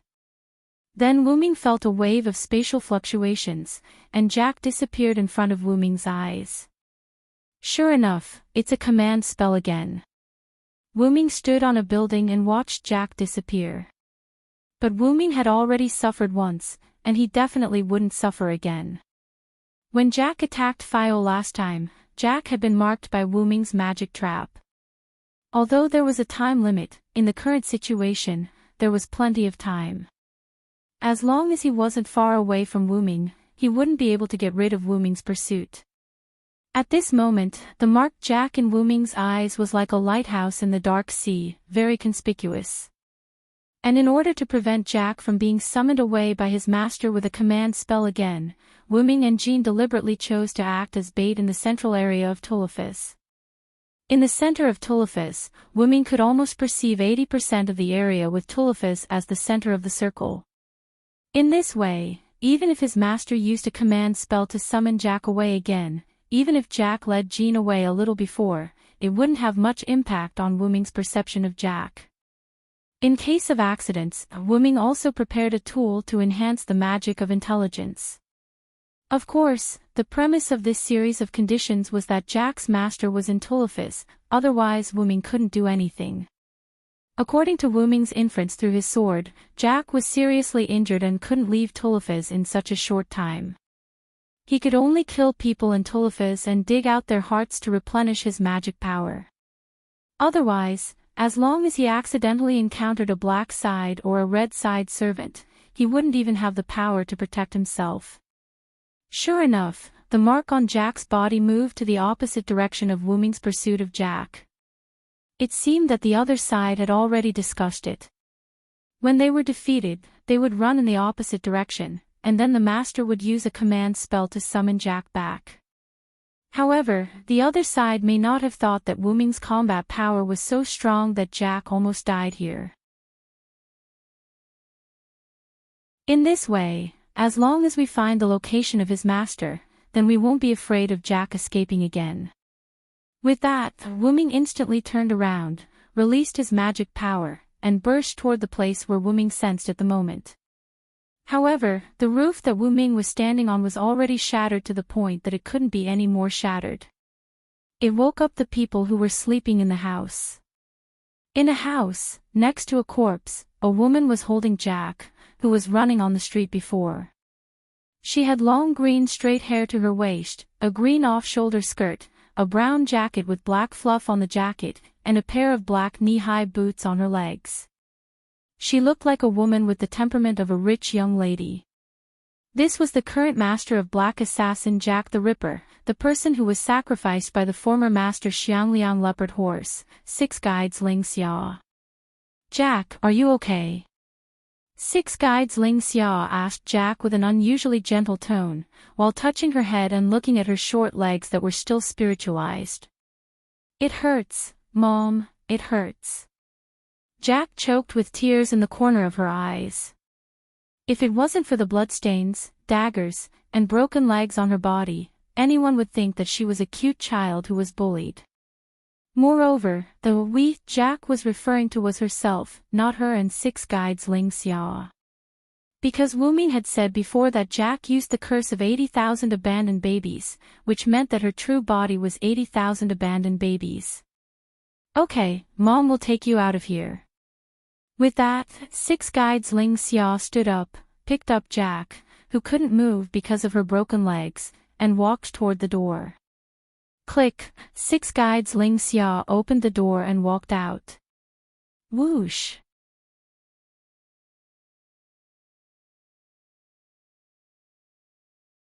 Chapter 79. Pucci. It was the sound of an arrow piercing into a body. Plop. Sixth Guide Reen collapsed to the ground, and together with Jack, she fell. A sharp arrow pierced through the two of them. In the distance, Atlanta maintained her shooting posture and looked at the two pairs of figures that fell in the distance. "Mom! Mom!" Jack laid in Sixth Guide Reen's arms and struggled to raise her head to look at her. Sixth Guide Reen opened her eyes with difficulty and looked at Jack, who was pierced with her. She raised her hand and stroked Jack's face. Jack. It's okay. I'll use the last command incantation. Jack, even without me, you'll be fine. A red light flashed, and the last command incantation in Sixth Guide Reen's hand disappeared. Then, Sixth Guide Reen lowered her hand and closed her eyes. Mom. Mom, whoosh. Poochie. Another arrow shot into Jack's body. Jack could no longer hold on and fell down. Atlanta walked out of the thick fog, looked at the mother and daughter, and shook her head. Such a young child, and yet she became a heroic spirit. She sighed as she spoke. However, at this moment, Jack's corpse moved. Jack stood up as if nothing had happened, and stood up together with the arrow that pierced her and Sixth Guide Reen. Atlanta quickly jumped back and aimed at her with her bow. Jack turned her body and stood in front of Atlanta. Her head suddenly turned 90 degrees, looked at Atlanta, and said, "Why? Why? Poochie." Then, Jack's body suddenly burst open, and a huge cloud of smoke instantly spread out with Jack as the center. The smoke enveloped Atlanta and Wooming, who had already rushed over, and even Jean d'Arc, who was holding a child in the distance, was also involved. A large amount of magic smoke filled Wooming. Wooming closed his eyes and used his mind's eye and his magic detection to explore the surrounding environment.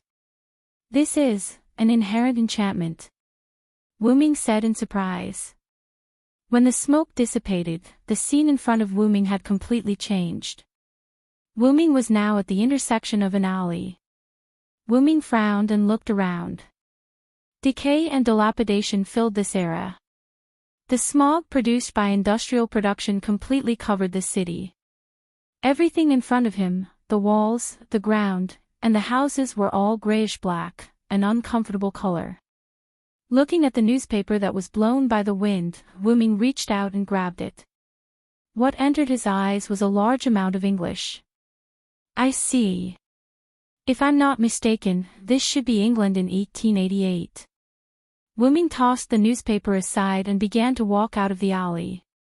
Just as he was about to reach the main street, he heard a cry for help. "Let go of me. Help." Wooming looked in the direction of the cry for help. It was a burly man with a beer bottle who was bullying a teenage girl. The girl's face was covered with a thick layer of foundation. Her face was made up like a young married woman, and her lips were painted with bright red lipstick. Her face and body did not match at all. For such a young child to come out with such thick makeup, Wooming could already tell what this young girl did for a living. "Stop!" Wooming shouted. Even if he knew that all of this was Jack the Ripper's imagination, an illusion created by the inherent enchantment, Wooming could not help but stop this scene. When the man noticed that there was someone else, he hurriedly ran away. When the girl saw Wooming, she also ran away in a panic. However, the place she escaped to was the main street. The moment the girl left the street, a carriage rushed towards her. In her desperate eyes, the carriage was getting closer and closer to her. Wooming reached out his hand and pulled the young girl back before she could react. The girl looked at Wooming and did not say anything, nor did she have any intention of thanking him. Once, she turned around and prepared to run away. "Is this the environment you live in, Jack?" Hearing this sentence, the girl paused for a moment, then turned her head to look at Wooming. "That's right. This is the miserable world in which we abandon babies by those prostitutes live." Looking at Wooming, who still wanted to say something, she did not intend to listen. Instead, she turned around and left. The girl looked at Wooming's departure and froze in place. Then, she also left Wooming's perception range, not knowing where she went. Because of the Industrial Revolution, England became unprecedentedly powerful, and after becoming powerful, it brought about decadent prosperity. Although not everyone was decadent, from the current living situation and the inherent enchantment, these children must not be living well. The reason why Wuming decided not to kill Jack, and even ignored one of the Jacks he met just now, was because Wuming felt that they should not bear this kind of pain and this kind of curse. As for whether he could save Jack, Wuming already had some ideas in his mind. After all, he was also called a hero. The most important thing is to find Jihan first. With her personality, she will definitely release Jack. At this time, Jihan met Jack. No, it should be said that Jack found Jihan himself. Jihan walked on the smoke-filled street, looked around at the streets that were completely different from Tulifas, and said, "This is London." Looking at the illusory black undead passers-by on the road, Jihan frowned. This is the Black Assassin's dream, her nightmare. At this moment, Jack, whose body had become abnormally small, quietly appeared behind Jihan, and then bursts of smoke began to surround Jihan. And Jihan seemed to have sensed it, and her body emitted light, dispelling the surrounding smoke. And Jack, on the other hand, fled in a hurry. Jihan turned around and looked in the direction Jack escaped. There. After saying that, she followed. On the other side, Wuming was looking for Jack's body with his intuition and accidentally found a pair of acquaintances. Sieg. Astolfo. How did you get here? Wuming looked at Sieg, who was being comforted by Astolfo, and said, "Ah. It's Sodric, that's great. Just now we learned that Jack's master used a command spell, and we searched according to the magic source that Sharon accidentally found. Just when we landed, a cloud of smoke suddenly surrounded me and Master, and just now, something like an illusion appeared. Master couldn't accept it for a while, so I was comforting him." Astolfo explained. Sodric. Mr. Sieg raised his lowered head and looked at Wuming with unusually tired eyes. "Is that real? Ryder told me that it's not real." But Wuming looked at Sieg and said, "Since you saw it, you must accept it, Sieg." After hearing this sentence, Sieg's eyes instantly widened. "In other words, it's all real," Sieg said with an "I knew it" expression. "But the people or things you've been in contact with these days are not fake. I can only say that humans are such an animal." Looking at Sieg, who was still in a daze, Wuming looked at Astolfo. "Astolfo, I'll leave Sieg to you. You stay here and protect him, don't let him run around again." Oh. I got it." After saying that, Wuming turned and left. He still had to find Jack.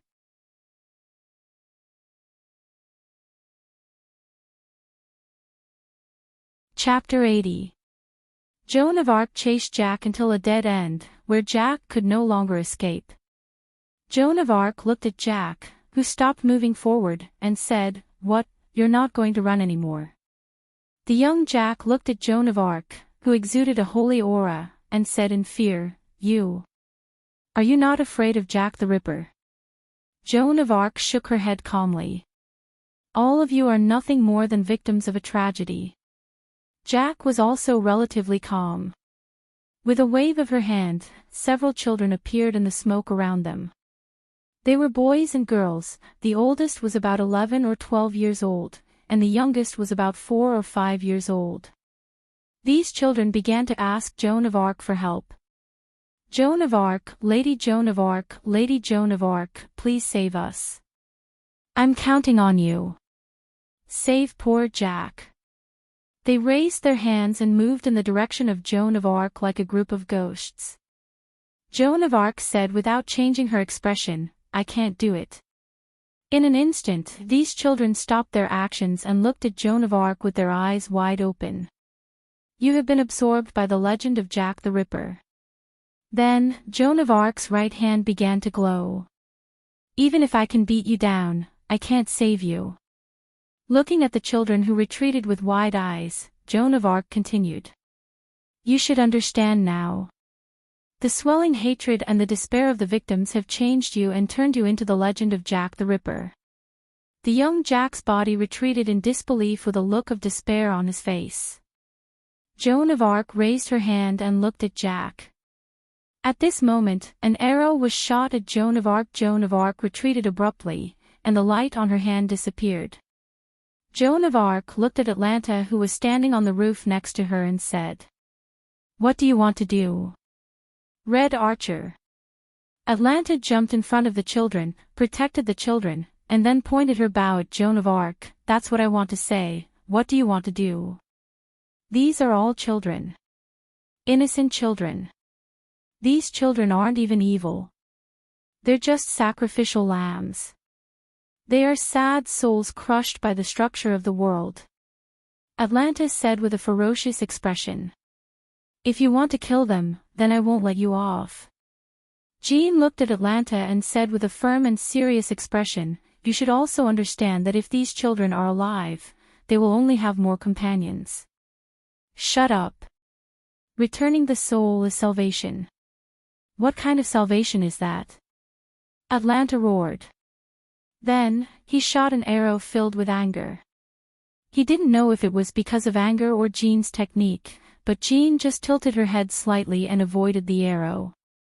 "Then let me ask you, you chose to hold the holy flag on the battlefield instead of drawing your sword.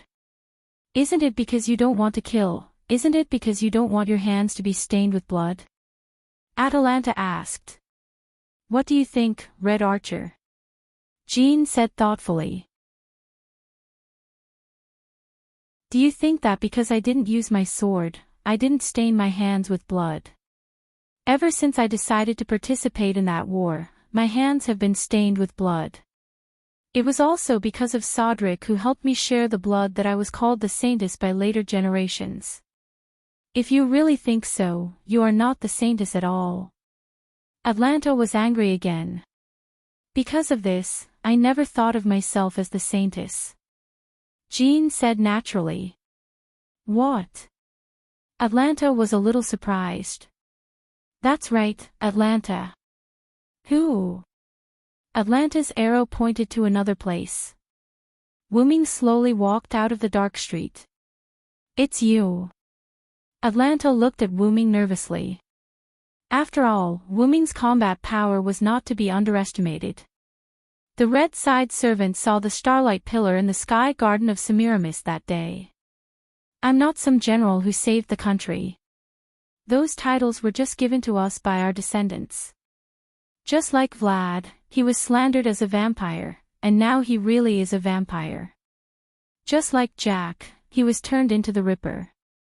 This is the tragedy of a heroic spirit," Wu Ming said to Jack. Jean just wanted to end the war, to end this evil. It was only because the Lord said that Jean couldn't stand it anymore that Jean joined the war. And Wu Ming also joined the army because he was worried about Jean. Jean was more and more like a saintess by the Lord's revelation, but Wu Ming was different. Except for saving the country, Wu Ming had been doing things his own way. Sodric had the adventurer skill, which showed how unstable Wu Ming was. Then Jean spoke again. "This is the world of their memories, just a fantasy born of residual thoughts. Do you want those children to suffer in this ambiguous world forever, Archer? So, please get out of the way." Jean's eyes were full of light, and Atlanta flinched. She put down the bow in her hand. "But I refuse," Atlanta said as if she was holding back. "If I refuse them, if I refuse these children, then who can love them again? Your God." Atlanta looked at Jean fiercely. "I will never let you kill them, ruler." However, at that moment, one of Jack's avatars, the blonde girl that Wu Ming saw before, slowly walked toward Jean. "Is there no other way? Do you really want to kill us?" Jean lowered her head, and the bangs in front of her covered her eyes, making people unable to see Jean's eyes. But in Wu Ming's view, Jean must be very uncomfortable. "Enough, Jean." Wu Ming walked behind Jean and said, "You've done enough. Leave the rest to me." Jean looked at Wu-Ming in confusion. It seems that Wu-Ming doesn't mean to kill Jack for her. Then what is it? Does Wu-Ming really have a way to save these children who have become Jack the Ripper? After that, Wu-Ming walked in front of Jean and turned into the blonde girl looking at Wu-Ming. You are the resentful spirits absorbed by the legend of Jack the Ripper. Strictly speaking, you are also Jack the Ripper. In other words, you have your own Valhalla. Then, Wu-Ming stretched out one of his hands, which exuded a star-like light. The other children began to merge with the blonde girl. After the girl in front of him merged with other children, she changed back to Black Assassin, the white-haired Jack. Wu-Ming touched Jack's hair with his hand, closed his eyes slightly, and smiled. I will let you get rid of the legend of Jack the Ripper, please believe me. After Jack froze for a moment, he looked at the gentle big brother in front of him and nodded heavily. Okay.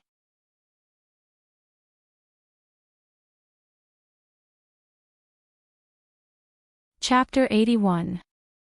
After seeing Jack nodded with a smile, Wu-Ming began the ritual.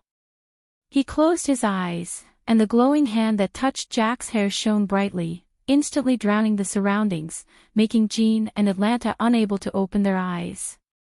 At that moment, Wu-Ming and Jack were in a sealed space. Wu-Ming looked at Jack, who had her eyes closed, and then looked around. In addition to Wu-Ming and Jack, there was a lot of black smoke in that space. The black smoke exuded an unusual aura.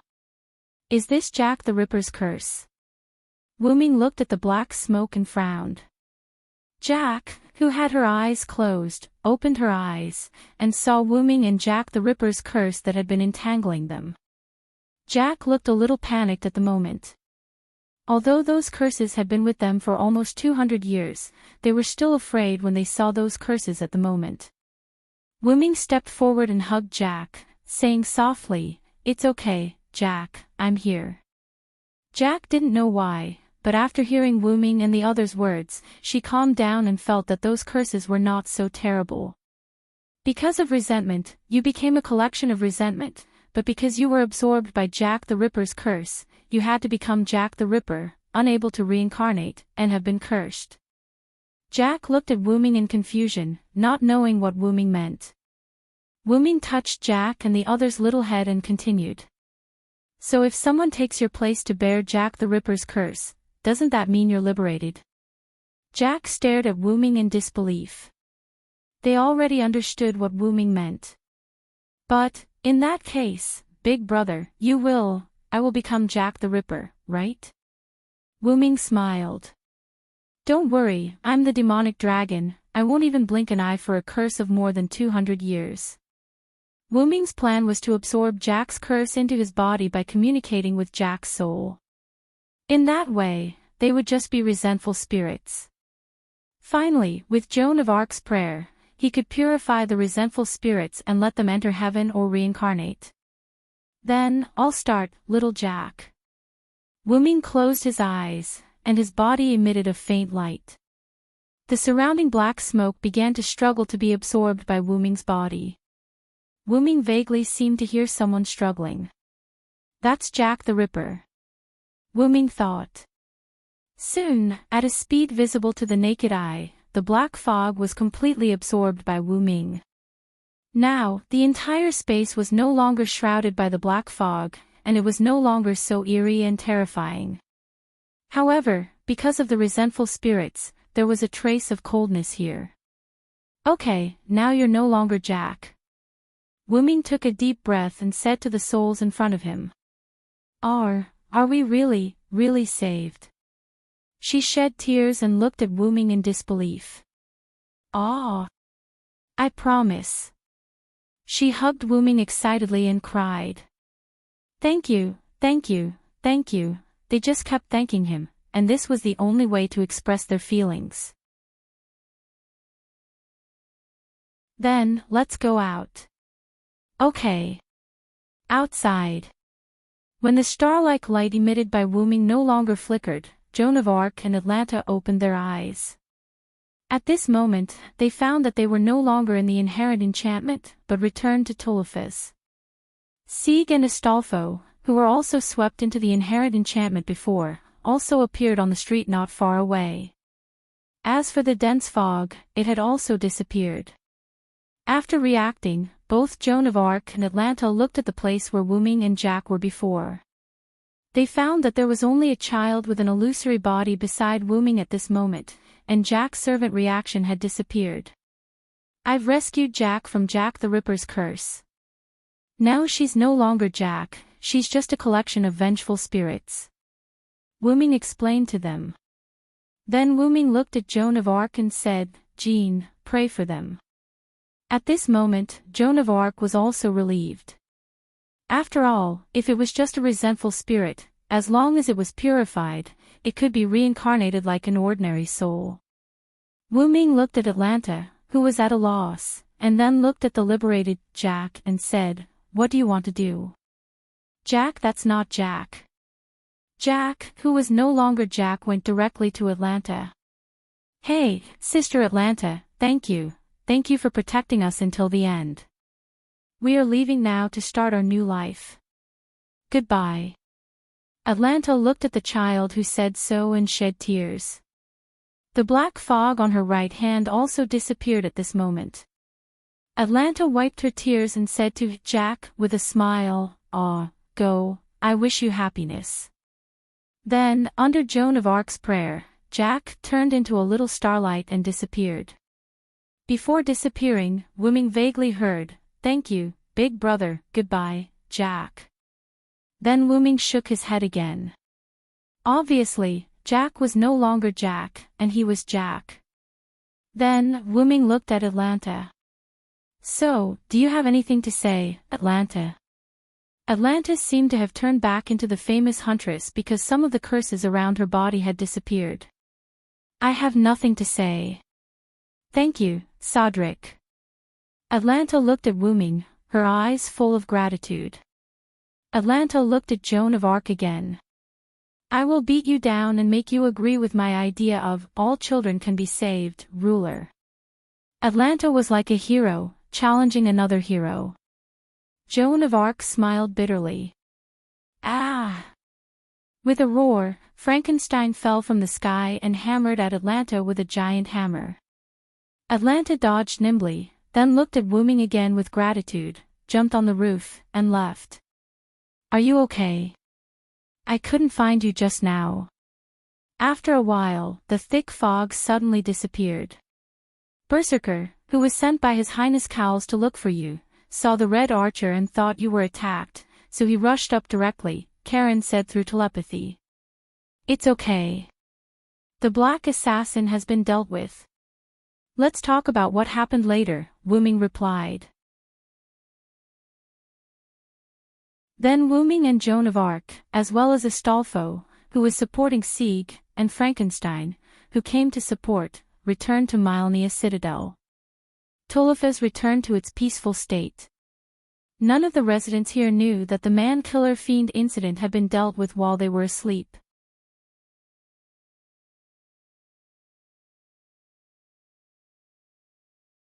Chapter 82. The next day, noon, Myrenia Citadel, conference room. Because they dealt with Jack the Ripper at night, it was almost midnight by the time everything was settled. Therefore, they decided to schedule the meeting at noon. Fiore sat at the head of the table and looked at the people sitting on both sides. Wuming, Jean, Sieg, Astolfo, Collins, Sharon, Gold, Lion Gielli, and Mordred. Because they were going to discuss the final strategy for the Sky Garden, Lion Gielli and Mordred arrived very early. Because Frankenstein was still a berserker, he didn't participate in this meeting.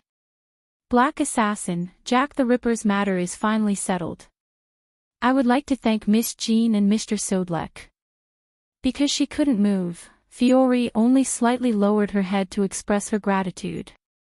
This is also my responsibility as the ruler, Jean shook her head and said, indicating that Fiore didn't need to thank her anymore. As the offender, I only listened to the words of the ruler. No need to thank me, Wuming smiled. Speaking of which, are you ready to attack the Sky Garden? Jean asked. Yes, we have prepared many planes. When the time comes, we can directly fly to the Sky Garden. Just then, Astolfo stood up and raised his hand. I said, I know how to fly a plane. Let me fly it. Seeing Astolfo's excited face, Wuming smiled helplessly. We need more than one plane. It is really inconvenient for you to fly it. The planes are all for magic puppets to fly, Collins interrupted. Astolfo sat down with a depressed face. Although we have prepared many planes, we still lack a trump card.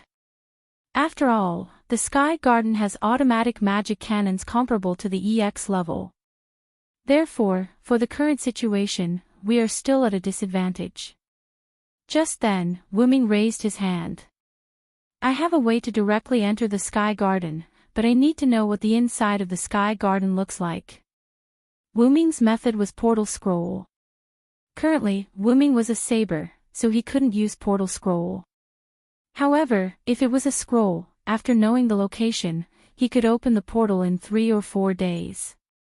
Then, Wuming opened Dragonist and took out a golden scroll. Putting it in the center of the table, Wuming began to explain. This is a high-level magic scroll called Portal. It can connect any 2 known locations to teleport magic, provided that you have the images of the 2 locations in your mind. Then Wuming looked at Sharon and said, Sharon, if you have been to the Sky Garden and are the teacher of the great heroes of Greek mythology, you should be able to use this scroll, right? Everyone looked at Sharon. Sharon picked up the scroll and carefully observed it for a while, then said, This is a kind of magic scroll similar to Norse mythology. I think I should be able to use it, but I still have to prepare in advance. After all, this is a magic scroll comparable to magic. What? Everyone was shocked, especially Fiori, Cowles, and Golder, who were humans. You said this is a magic scroll comparable to magic. Gold swallowed. After all, magic in this world was different from magic. Magic was the general term for the act of artificially recreating mysteries and miracles. Even if it was an incredible and mysterious phenomenon, as long as it was caused by nature, it was not magic. In short, it was man-made and natural factors. And magicians had an iron rule: they couldn't show mysteries to the world. When a magician performed magic, if ordinary people saw it, they must forget it, or let them think that it was done with technology. Anyway, they could either kill the ordinary person or make them lose their memory. They must not let ordinary people know the existence of magic. As for why, it was because of mystery. A long time ago, when civilization was not civilized, basically all magic was called magic. And people who used magic were called magicians. Now, as more and more people knew about magic, magic was slowly reduced to magic.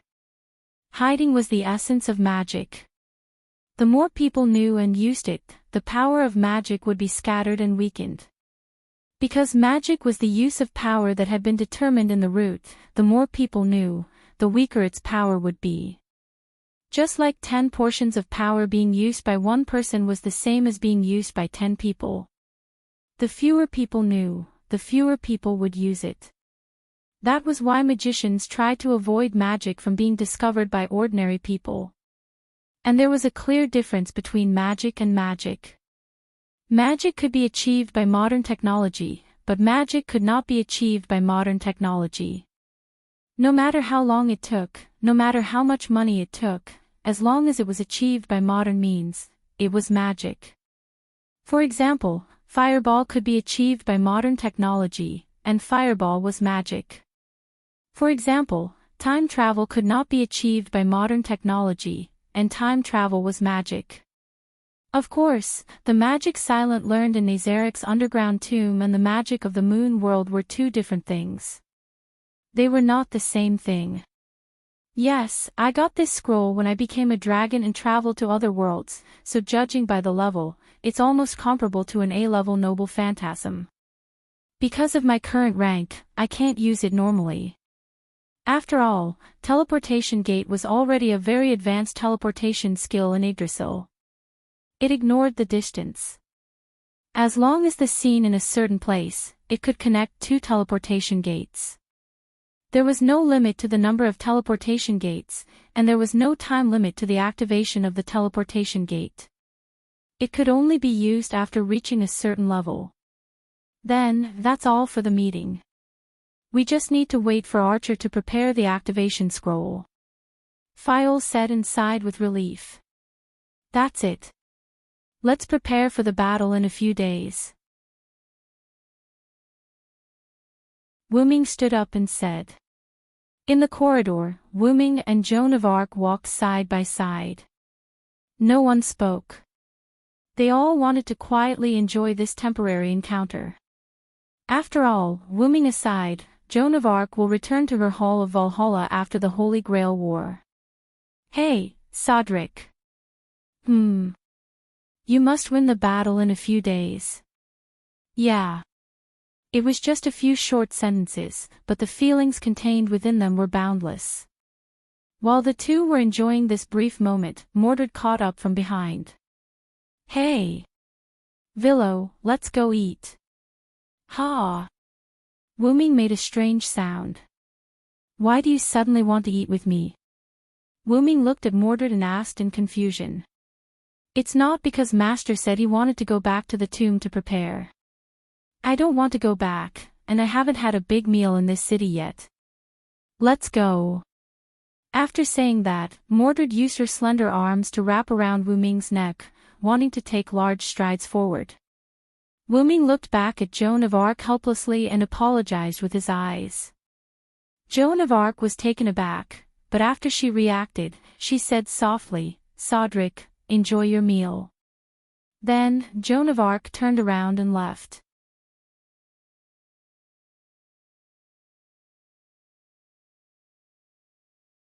Chapter 83. Mordred dragged Wuming to a restaurant that Mordred said was delicious.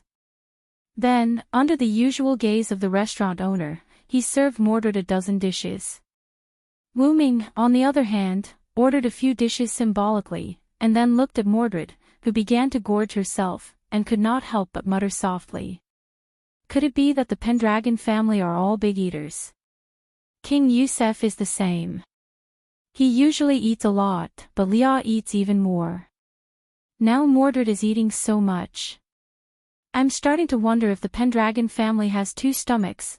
Mordred, who was happily eating, glanced at Wuming, tilted her head and said, Did you say anything? No, why would I? Hurry up and eat. It won't taste good when it's cold. With that, Wuming also picked up the cutlery and began a war of tongues. By the way, this tastes good. Wuming's mouth moved as he said. Right? The food in this restaurant is superb. Ah. With that, Mordred took another bite. Yes. Wuming looked at Mordred somewhat dotingly. Logically speaking, Mordred is also my daughter, because Morgan Le Fay wanted to create an invincible weapon to help her seize the throne of King Arthur. Morgan Le Fay also collected Wuming's bloodline and mixed her bloodline with Artoria's and Wuming's bloodline to finally create Mordred. Because Wuming's root dragon bloodline was too powerful, the Wuming bloodline in Mordred's body was very thin. Although the root dragon bloodline in Mordred's body was thin, she was still Wuming's daughter. As mentioned before, Mordred was not liked by the others in the Knights of the Round Table. Only Wuming approached Mordred with the intention of avoiding the tragedy of King Arthur's son destroying Arthur's dynasty. After all, Wuming knew the legend of King Arthur. But as the days passed, Wuming found that Mordred's personality was too simple, like a child who had just been born for a few years. Moreover, Mordred had a great admiration for King Arthur. In addition, Wuming's previous encounters with Skaha, Maeve, and Cuchulainn did not match the characters he knew. Wuming's understanding of Skaha was that he was a cold and indifferent godslayer who could not abandon talented people. But Wuming's master was like a big sister next door. Of course, that was her state outside of training and battle. As for Maeve, legend had it that she was a wanton young woman, an arrogant and intelligent woman. But Wu Ming's Maeve was somewhat arrogant, but her character was not wanton. Then there was Cuchulainn. Legend had it that Cuchulainn was a warrior with a fiery temper and was extremely cruel. He often violated the agreement and killed several people in sneak attacks. Wu Ming's Cuchulainn was a pure warrior and was not cruel. As for violating the agreement and killing people by sneak attacks, Wu Ming felt that it was even more ridiculous. Wu Ming's Cuchulainn was not that kind of person. This led Wu Ming to seriously suspect that the legends of this world were seriously inconsistent with the legends he knew, so Wu Ming no longer used the characters he knew. Wu Ming began to treat them as unknown people. In the subsequent contact with Mordred, Mordred seemed to have discovered that she had a connection with them, so she often avoided Wu Ming. This led to the relationship between the two of them being good and bad. When they were bad, they would speak ill of each other and fight with each other. When they were good, they would play together and eat together. Although Mordred also wore a helmet when eating, which was worth complaining about. Wu Ming shook his head and looked back at Mordred, who was happily eating, and smiled. What's wrong? Why are you suddenly smiling? Mordred looked at Wu Ming, who was smiling.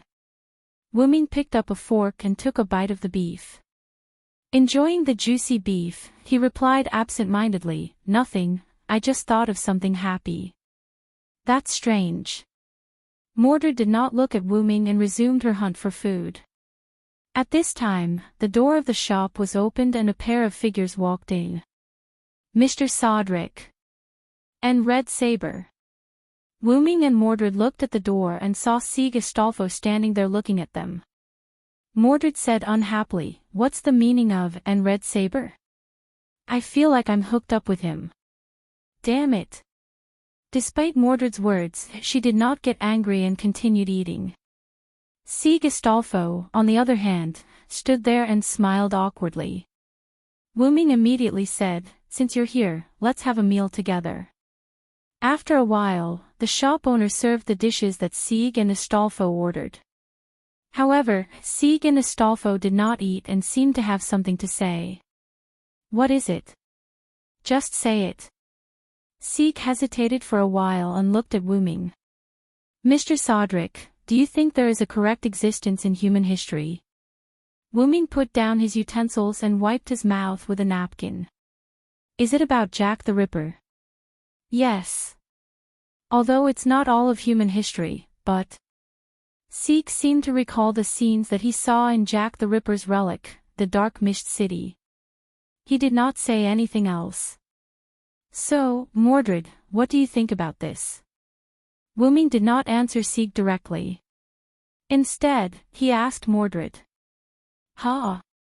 Why are you asking me all of a sudden?" Mordred raised her eyebrows and looked at Wu Ming. Mordred said as she chewed on the food in her mouth. "Humans are humans. They can be good or evil depending on the situation. At the end of the day, they are just a group of slightly smarter beasts." Then, she picked up a piece of pastry with a fork and put it into her mouth. They will only act under the influence of their own selfish desires. They will forget the kindness they received, but they will never forget their hatred. The value of protecting them is not even worth a copper coin. Mordred did not care about Sieg's eyes that were getting more and more confused. "That's not it. Humans are more interesting this way. That's why Astolfo refuted. However, Mordred did not care and interrupted him. "What about you? What do you think?" Sieg thought for a moment and said. I think I like humans, at least before I knew about Assassin. What about now?" "I don't know. I always thought that protecting was the right thing to do. But now, whether this choice is the right one, I don't know." Looking at Sieg, who lowered his head, Wu Ming smiled. "Then, I'll congratulate you first, Sieg." "Ah."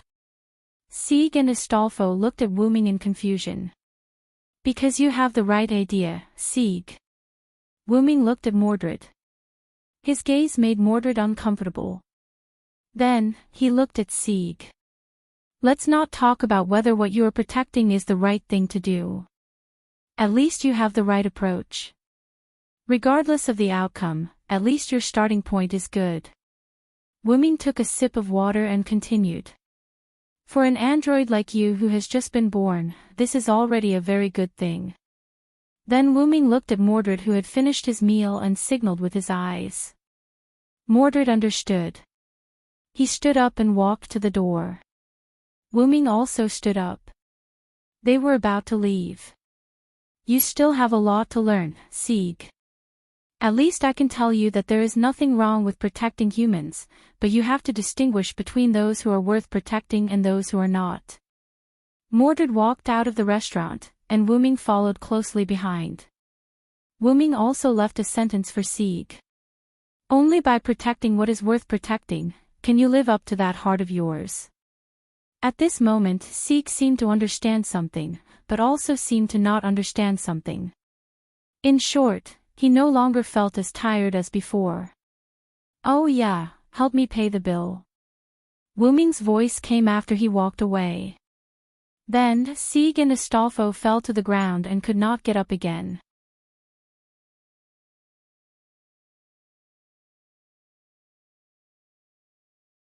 Chapter 84. 3 days later, in the evening, Black Caster's abandoned workshop. Everyone gathered there. Sharon was one step away from successfully implementing the portal scroll. As long as he injected magical power into it, he could open the portal. Because the portal scroll could instantly open a portal somewhere, Semiramis, who controlled the Sky Garden, would not notice anything unusual in advance. In those 3 days, the androids' bodies were abnormal, and Golder took the initiative to treat the androids. Sieg solved the heart demon and helped to treat the androids with Astolfo. Fiore transferred the magic seal to her brother Collins, during which Sharon needed to perform the ritual. Wuming had to temporarily replace Karen's control of the portal scroll. After that, Wuming accompanied Jean on a date and enjoyed the last time. During that time, they met Collins, who had been chatting with Frankenstein and the flowers. In short, everyone was very busy these days. Now, everyone began to attack the Sky Garden. Let's start, Archer, Fiore said. Yes. After that, Sharon injected a trace of magical power into the scroll, and a black and red hole appeared. Let's go, everyone, we must stop Shiro Amakusa, Jean said, wearing a blue armor, holding the holy flag in her hand. Yes. Everyone responded in unison. Jean, Wuming, Sharon, Astolfo, Frankenstein, Sieg, and Collins walked into the portal, and then the portal was closed. That was to prevent the enemy from attacking Fiore through the portal. Because Fiore's legs were inconvenient, and she had removed the magic seal, she was weak, so she was not allowed to fight in the final battle. There was also Golder, because his servant, Siegfried, had disappeared, so even if he went, he would not be able to do anything, so he stayed. Fiore looked at the disappearing portal, clenched her fists, and prayed. The Sky Garden. A black and red oval-shaped hole about the height of a person suddenly appeared in the deepest part of the abyss where Sharon had once been. Semiramis, who was sitting high on the throne, instantly sensed that someone used space magic to invade the Sky Garden. The Master is still inside the Great Holy Grail, so let us, the servants, hold him back for a while. With that, a few figures appeared under Semiramis's throne. Red Lancer Karna Red Archer Atlanta Red Rider Achilles Red Caster Shakespeare including the Red Assassin Semiramis who was sitting on the throne, all of the Red Team's servants were present. Of course, there was also the traitorous Red Saber Mordred and another Red Saber, Sodlek. Although Red Berserker Spartacus is dead, and Red Saber Mordred has betrayed us, and we are short of 2 servants, the enemy is in a worse state than us. I hope you won't disappoint me, heroes, Semiramis whispered in a strange tone. No, no, no, I won't go to the battlefield, Empress of Assyria, Red Caster Shakespeare said exaggeratedly. TSK. Then go and protect the Great Holy Grail, Castor. Semiramis seemed to have no way to deal with Castor, who was like a psychopath, and directly ordered him to defend the rear. So, let's begin, the final battle of the Holy Grail War.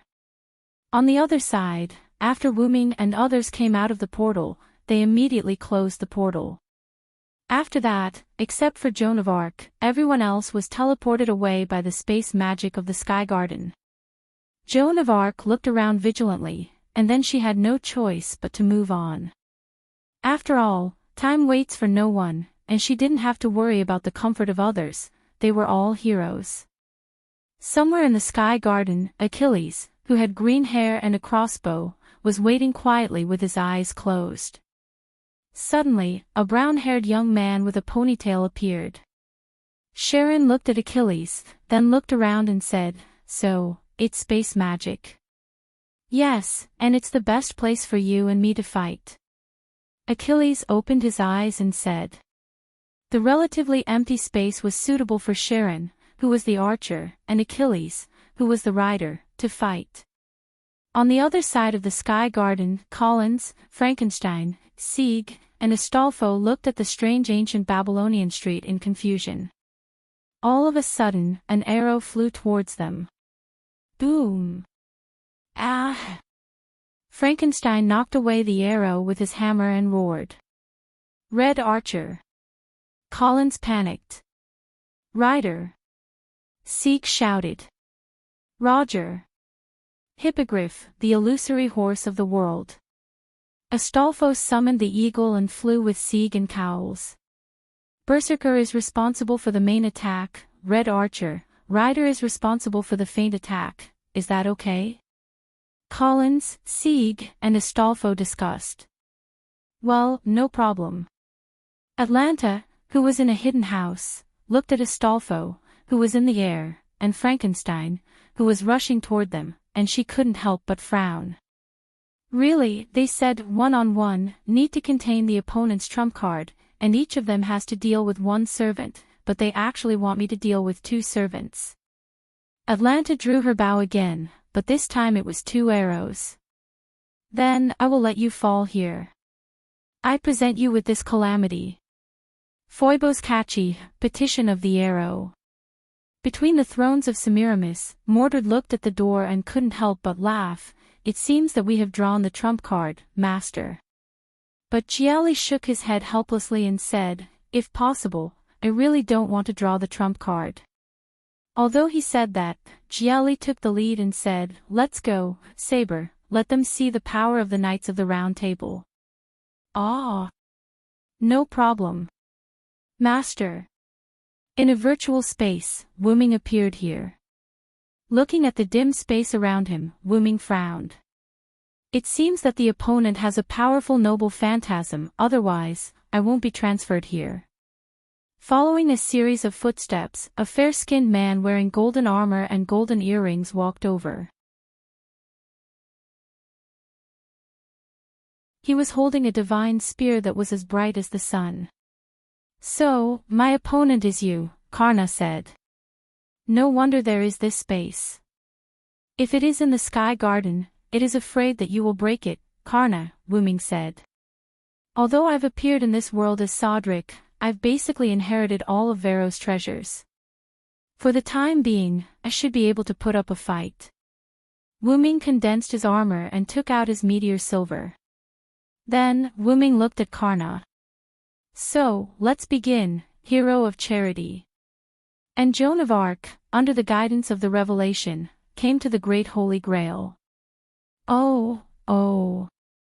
Welcome, Joan of Arc. Joan of Arc looked at Castor in front of her, frowned and said, please get out of the way, Castor Shakespeare, you can't beat me. Oh, do you think so? Shakespeare showed a mysterious smile, although I can't beat you, but, let's begin. First folio, the time for the show to begin is here, there should be thunderous cheers.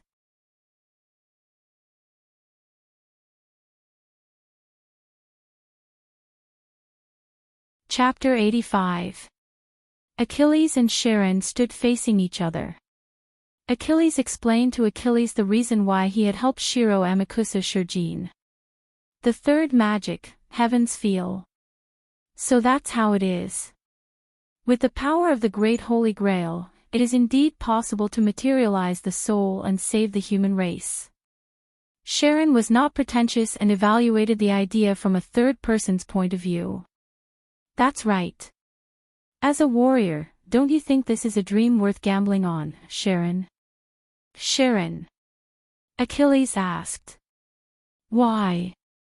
Why did you choose such a superficial path, Achilles? Sharon frowned and looked at Achilles in confusion. Rome was right. This was indeed a very superficial path. The history of the human race is the history of war. I have lost too many friends, too many people I loved deeply. If I can free people from their fate, this is what a hero should do. Achilles looked straight into Charon's eyes, his expression extremely serious. No. That's just arrogance. You don't want to fight against fate, you want to control it. Sharon retorted. In response, Achilles was somewhat disdainful. Although that's the case, aren't you still obsessed with your lost immortal body? That's right. Even if I become a legend, as a star shining in the sky, it is still the same. Sharon looked thoughtfully at the Sagittarius constellation in the sky. And even though Charon's parents never loved him from the beginning, and his mother even voluntarily became a Linden after giving birth to him, he still wanted to take back the proof of his blood relationship with his parents. Is that so? Even if you become a star, you can't get rid of your fate. This is what a hero is. After saying that, Achilles raised his gun and aimed at Sharon. Come on, Black Archer. Ah! Red Rider. Arrows flew, and the tip of the gun surged. The two kept jumping. Sometimes Achilles fought Sharon in close range, sometimes Sharon opened up a distance and shot at Achilles from afar. But overall, Achilles was at a disadvantage. What's wrong, Achilles? Is this all you can do? As your master, I am very disappointed. Damn it. Achilles dodged an arrow and said angrily. It was normal. After all, Achilles' moves were taught by Sharon. Basically, Sharon could almost predict what Achilles wanted to do as soon as he moved. Moreover, Sharon also had B+ clairvoyance and a mind's eye, true. Clairvoyance B+, good vision. Capture of distant targets. Dynamic vision increased. At the same time, mind's eye, true, can also achieve limited vision. Mind's eye, true insight cultivated through cultivation and forging. It was a battle theory that allowed one to calmly grasp one's own situation and the enemy's abilities while at a disadvantage and find a way out. With clairvoyance, Achilles' heel. Although it was only for a short moment, it was a blink of an eye could decide the outcome of the battle. As Charon's disciple, Achilles naturally knew of his master's abilities. So.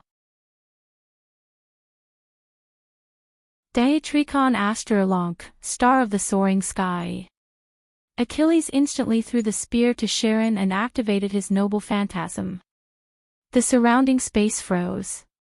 Sharon looked at the changes around him and said faintly, so that's your noble phantasm. Yes, this is a one-on-one duel. Unless one side wins, it can't be unlocked. Whether it's time, space, or luck, everything is ineffective here, including immortality and noble phantasm.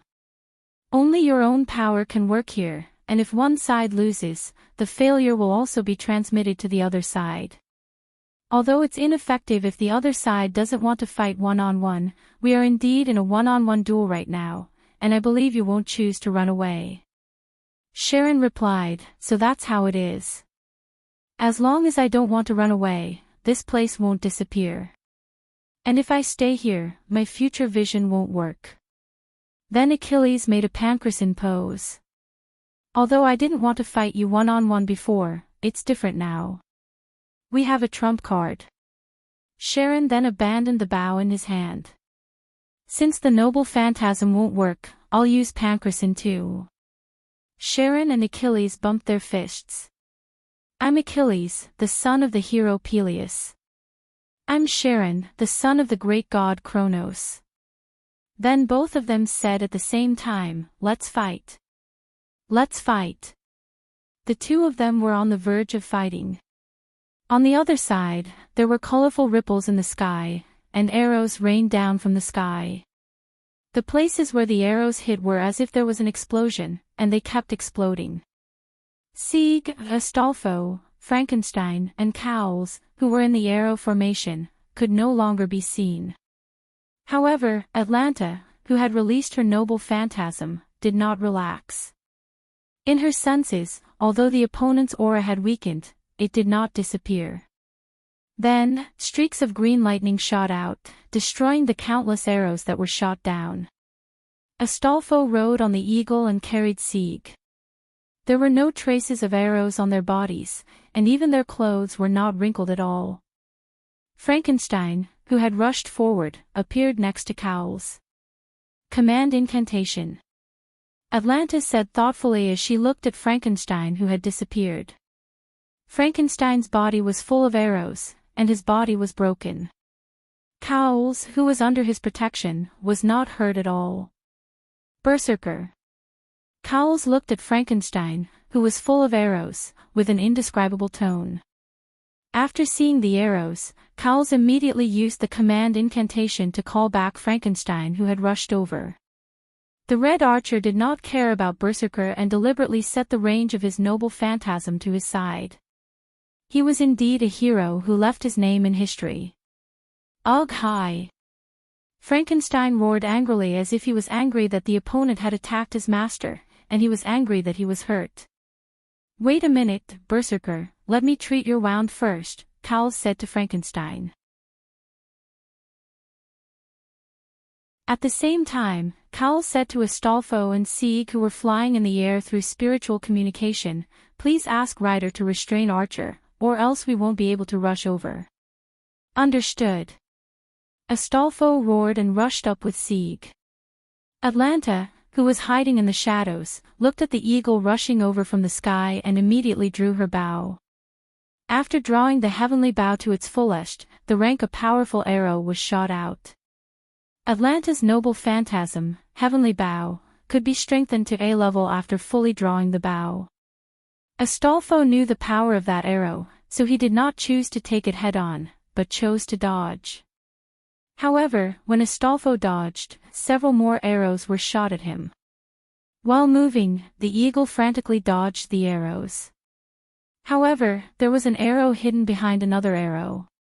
The arrow behind caught up with the arrow in front of it, causing the two arrows to deviate at the same time and shoot towards the eagle that had just dodged.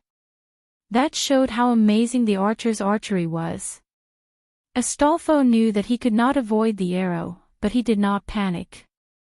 When the arrow hit the eagle, along with Astolfo and Sieg on its back, disappeared like a phantom. They reappeared somewhere in front of him.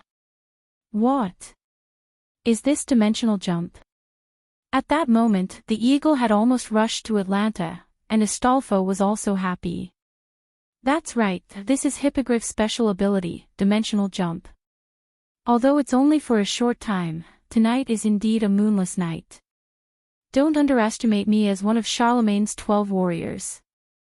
Astolfo had a legend that the moon took away his rationality, so it was not surprising that Astolfo regained his rationality on a moonless night.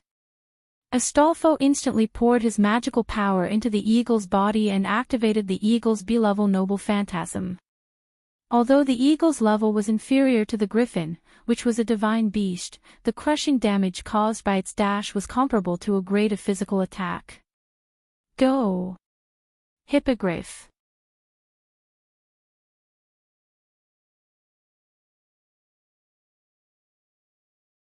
Chapter 86. In the room where the Assyrian Empress Semiramis was located, Semiramis was waiting for the intruder outside the door while thinking about the other servants' battles. As for the battle between the servants on the other battlefields, they might not have the confidence to win, but the red side servants had a great advantage over the black side servants. Although Karna said that he would not care about the others if he saw the black saber was already dead, so there was no problem. Although Atlanta was weaker than Karna, her opponents were Rider Astolfo and Berserker Frankenstein. Even if she couldn't win, she could still restrain them. How dare a brat talk back to me? If it was the red saber, he could deal with her. It would be uncomfortable if he didn't see her desperate face. As for Achilles and his master Sharon, Achilles promised that he would win, but even if he didn't win, it would be fine. After all, there was still Karna, and the master's words were about to come out. And Shakespeare's noble phantasm was restrained by Joan of Arc, so there was no need to worry at all. So it was about time. Semiramis finished thinking and looked at the door in front of her that opened automatically. A ferocious uncle with sunglasses and a non-mainstream girl walked in. She smiled. "Oh, there's actually someone guarding the house. You're really obedient, assassin." Mordred directly mocked her. Semiramis instantly changed from smiling to gnashing her teeth, but on the surface, she was still polite. "You're a bit arrogant for someone who has never sat on the throne before. What are you talking about? I'll just kick you down." Hearing Mordred's words, Semiramis couldn't help but smile.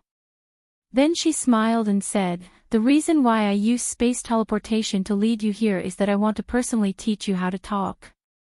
Semiramis waved her hand, and several pipes stretched out from the surrounding walls, spraying a kind of lavender mist. At this moment, Mordred also noticed that the door was beginning to close. "It's a trap, Master." In an instant, Mordred roared and kicked the lion out of the door that was about to close. And because Mordred didn't use much strength, the lion quickly landed, and then quickly threw a crystal to Mordred, who was still in the room. The door closed. "Damn it. Saber, come to my side." One of the 4 command seals in Lion Jiali's hand disappeared, but the command seal's effect didn't happen. "What? The command incantation won't work anymore. I have some understanding of command incantations." Semiramis' voice suddenly sounded. She continued, "Although the time is short, I can also interfere with the master's contract with the servant, including command incantations." Damn it. Jiali the lion could only wait anxiously outside the door. Let's hope that Sodric's item is effective. Inside the door, the space was filled with a faint poisonous fog. Mordred put on his armor, and at the same time, he immediately poured a trace of magic power into the crystal that Lion Jiali threw in. In an instant, the power of the crystal enveloped Mordred, making the poisonous fog around Mordred unable to invade. What? This time, it was Semiramis who was shocked. What kind of item is that? It can actually block my poison. Mordred held the crystal that was emitting a faint light and said softly, "You've helped a lot, Villo. I'll treat you to a drink." This item was the one that Wuming gave every participant when he knew Semiramis' real name. At that time, Wuming said, "Semiramis is the most ancient poison killer. We are going to enter the poison killer's noble phantasm, so we have to be careful. Especially Sharon, if he falls into her trap, he'll be finished. But the rest of you, don't be careless. This crystal is an item that is used to resist poison. Just pour a trace of magic into it and it can be activated. Carry it with you, just in case." Mordred gave the crystal to Jiali. Mordred said that it was too much of a hindrance to carry it, and that it would be used when the time came. Jiali the lion threw the anti-poison crystal into the door before it closed. Wuming also judged the level of the Yggdrasil, world tree, item in the moon-shaped world. World-level items were classified as EX, God-level items were classified as A, legendary-level items were classified as B, holy relic items were classified as C, heritage-level items were classified as D, and the highest-level items were classified as E. What do you think? Vicious woman. What other tricks do you have? Use them all. Mordred opened her helmet and put the crystal into her mouth. The crystal was not very big, and it just happened to fill her mouth. Then, Mordred closed her helmet and rushed toward Semiramis. Tisk! Semiramis spat in displeasure. She then activated a magic array around herself. The magic circle shot out countless magic bullets and magic lasers. Mordred dodged the magic lasers and used her sword to disperse the magic bullets. Then, she ran toward Semiramis. Following an even bigger magic circle, a huge beam of light swept towards Mordred, producing a large amount of flames. Mordred rushed out of the flames and shouted, "Is this all you've got?" Semiramis smiled. Then, several magic circles appeared, and several chains made of poisonous fog shot towards Mordred. Because she was in the air, Mordred could not dodge and was instantly entangled by the chains. Semiramis controlled the chains to swing Mordred around wantonly. Then, she smiled and said, "How does it feel to be a little bug?" Mordred cut off the chains and jumped to the ground. She instantly released her magic and rushed toward Semiramis, who was sitting on the throne, like a red lightning bolt. After dodging all the entangling chains, Mordred soared into the sky and shot toward Semiramis. "Got it!" Mordred shouted. Crash! Accompanied by the sound of rattling chains, Mordred was firmly entangled by several chains. The tip of her sword was still a few centimeters away from Semiramis, but these few centimeters were like a natural moat that couldn't be crossed. "You'd better return to the audience." Semiramis chuckled. A large amount of water burst out from her side and washed Mordred to the ground. A huge green fish that looked like a loach appeared from the water and rushed towards Mordred. As the daughter of the fish god, Semiramis had the ability to summon the divine fish of the gods. It opened its mouth, which was as tall as two people, and bit down viciously at Mordred. Mordred blocked its mouth with her sword and gathered red lightning in her other hand. She then shot it out and killed the divine fish. A large number of divine fish appeared from the water and tried to bite Mordred. Mordred held her sword with both hands and gathered her magic on the sword, causing it to emit red lightning. Finally, she released the lightning and killed the divine fish. Mordred had learned her lesson this time. She did not get close to the divine fish and activated her relic. Clarent, Blood Arthur. Suddenly, the hall was covered by red lightning. On the other hand, in the battle space that was specially designed for fighting, a flame and a meteor kept colliding in the air. Karna and Wuming were fighting fiercely. The entire space was almost destroyed. There was not a single piece of undamaged ground. Karna sometimes fought Wuming in close combat with his superb martial arts skills. Sometimes, he would use his relic to attack Wuming. Brahmastra, Brahma, cover the earth. On the other hand, Wuming was constantly fighting against Karna, constantly activating his noble artifacts to fight back. Silver. The hot spear tip and the surging sword tip were fighting each other. They were evenly matched. "No wonder you're a Villo of the Knights of the Round Table, the strongest knight," Karna said. "You flatter me, Karna. But I'm Sodric now, so don't be mistaken." Wuming stood not far from Karna and said, "You can't use all your abilities as a Villo now, right?" Karna suddenly asked. "Although I can't use all my abilities as a Villo, I can use all my abilities as a warrior. Do you want to try, Karna?" The two of them looked at each other with a faint smile on their faces. "Then I shall show you my hidden noble artifact, Brahmastra Kundala. Come on, Silver." A flame and a meteor collided. The two energy beams fell into a silent zone. Then, like a nuclear bomb exploding, a huge mushroom cloud burst out from the point of contact between the relic and their weapons.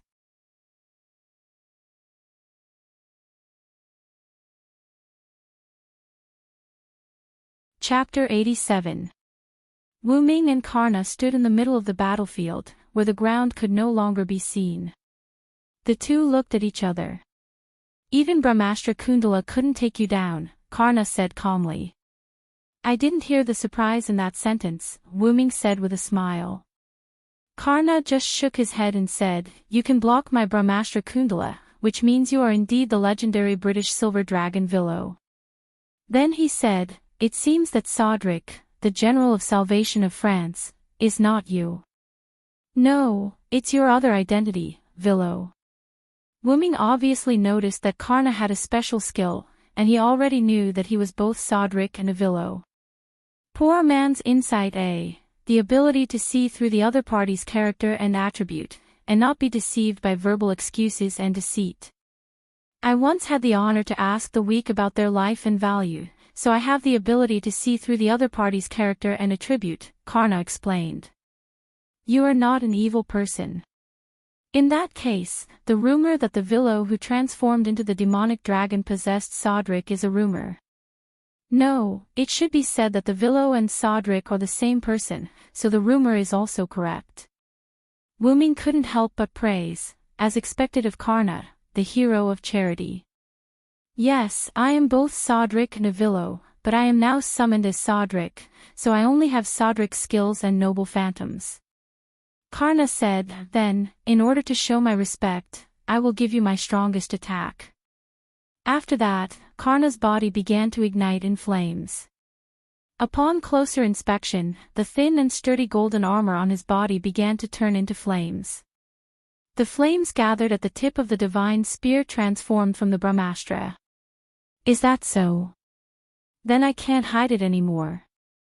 As he spoke, Wu Ming also raised his silver knight sword. Comprehend the mercy of the King of Gods. Karna raised his spear, and the air around him began to heat up. Indra, watch carefully. The armor completely peeled off his body and turned into flames. The damaged ground around him began to melt. Extermination, this stab. The flames wrapped around the tip of the spear, forming a huge lightning spear. At this point, this place was already a sea of flames.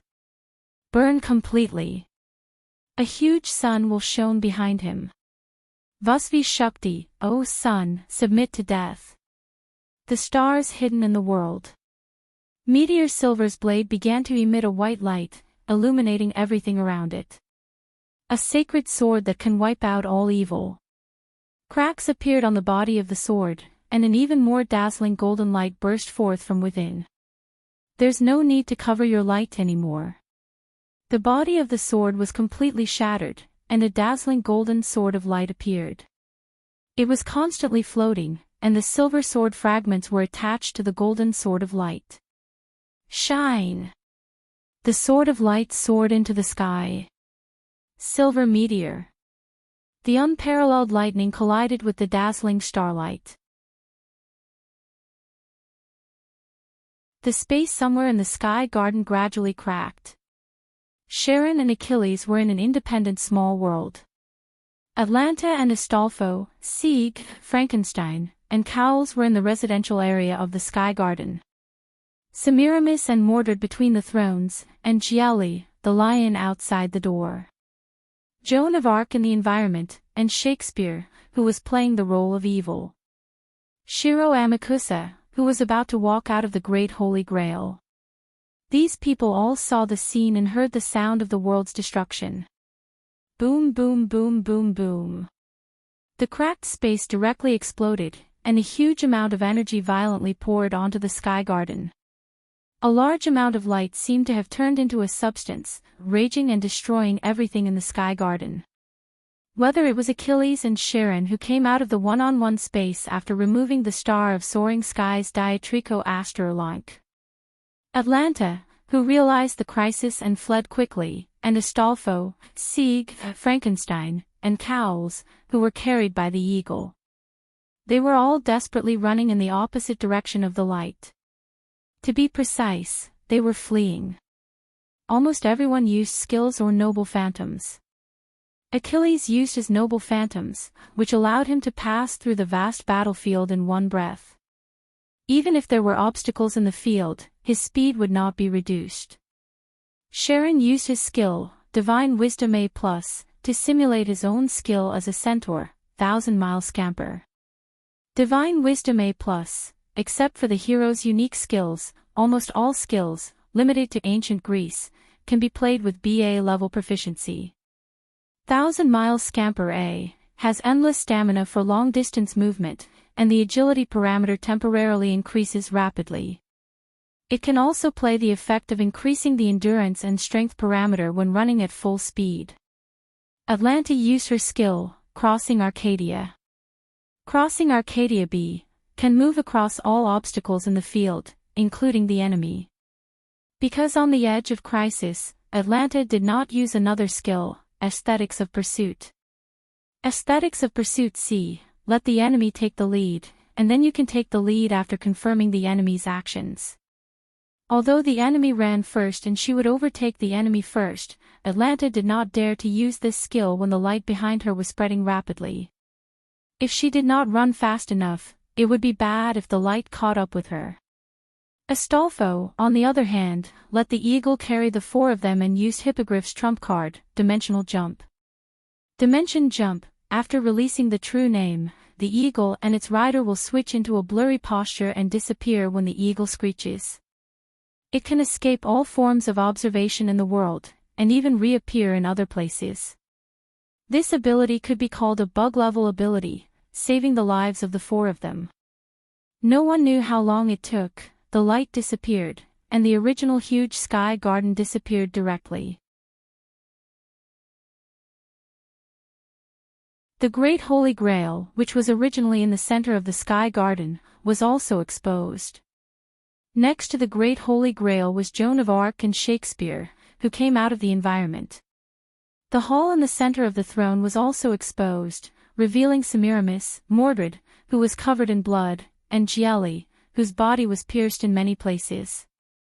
Everyone, whether they were servants or masters, looked at the huge sky fortress that was missing half with a trembling mind.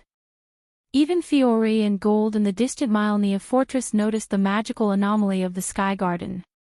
Semiramis had a special skill of double summoning, and she also had a caster class. As the noble phantoms of Semiramis' magic workshop, Hanging Garden of Babylon, evolved from the beliefs of many mistaken believers, so it was named Vanity. Because of that, the conditions to activate this noble phantoms were quite harsh. Not only did it require the wood, stone, minerals, plants, water, and other materials from the ruins near Iraq's capital, Baghra, where Semiramis lived, but it also required 3 days and 3 nights of non-stop chanting to complete it. It was really 3 days and 3 nights, that is, 72 hours. And now, this magnificent building was about to disappear once again.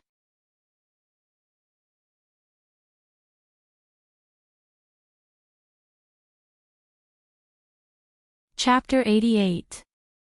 Before that, Joan of Arc, who arrived at the Great Holy Grail earlier than anyone else, encountered the biggest irony in history. Oh, oh, oh, oh. Joan of Arc, welcome to my stage, exclaimed Shakespeare, in a strange whisper, from Joan of Arc's environment. Joan of Arc looked at the changing scene around her and frowned. This is my hometown, Domremy. Joan of Arc looked at her clothes that had changed into a village girl style and looked at the small village not far away. Jean. A gentle female voice came. Joan of Arc turned to look at the source of the voice. Mother. Joan of Arc was a little surprised. She didn't expect this environment to be so realistic. Why are you called a witch and burned to death? Why? Jean. Joan of Arc's mother cried and crawled on the ground, her hands holding Joan of Arc tightly. Come back to the village with me, Jean, don't worry about other people anymore.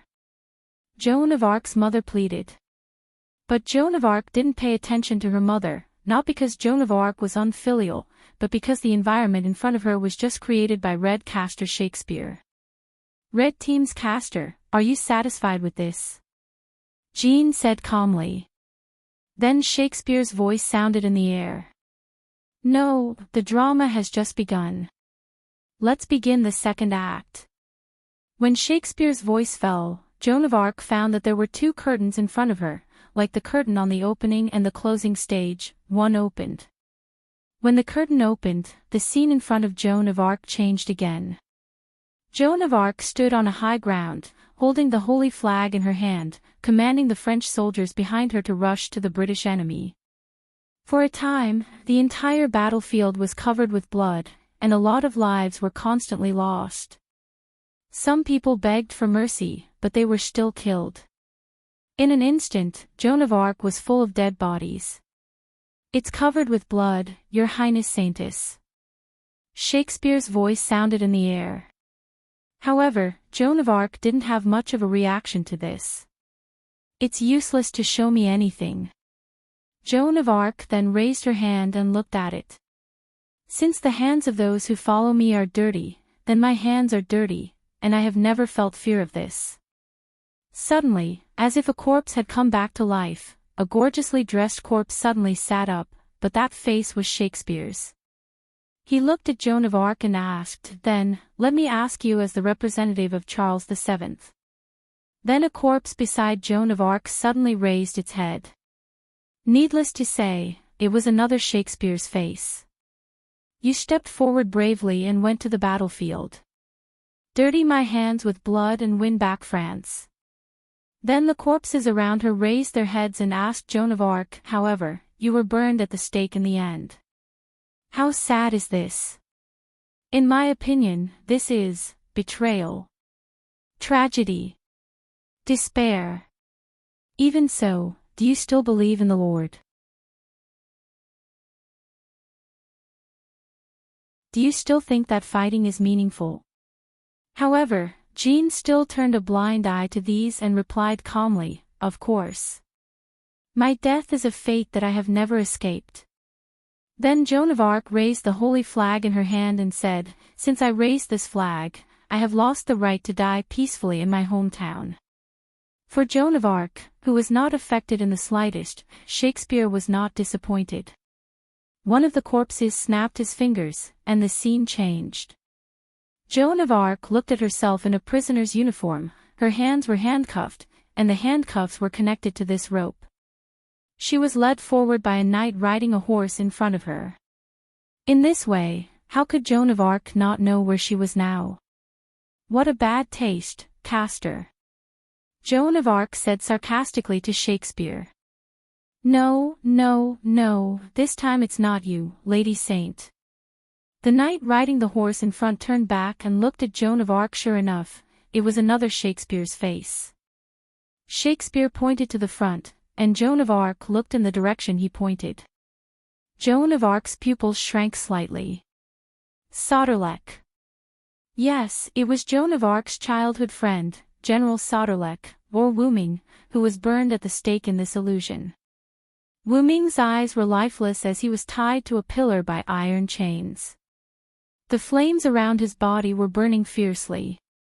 Joan of Arc hurriedly ran over, but when she was still a certain distance away from Wooming, she was pulled by the rope in her hand.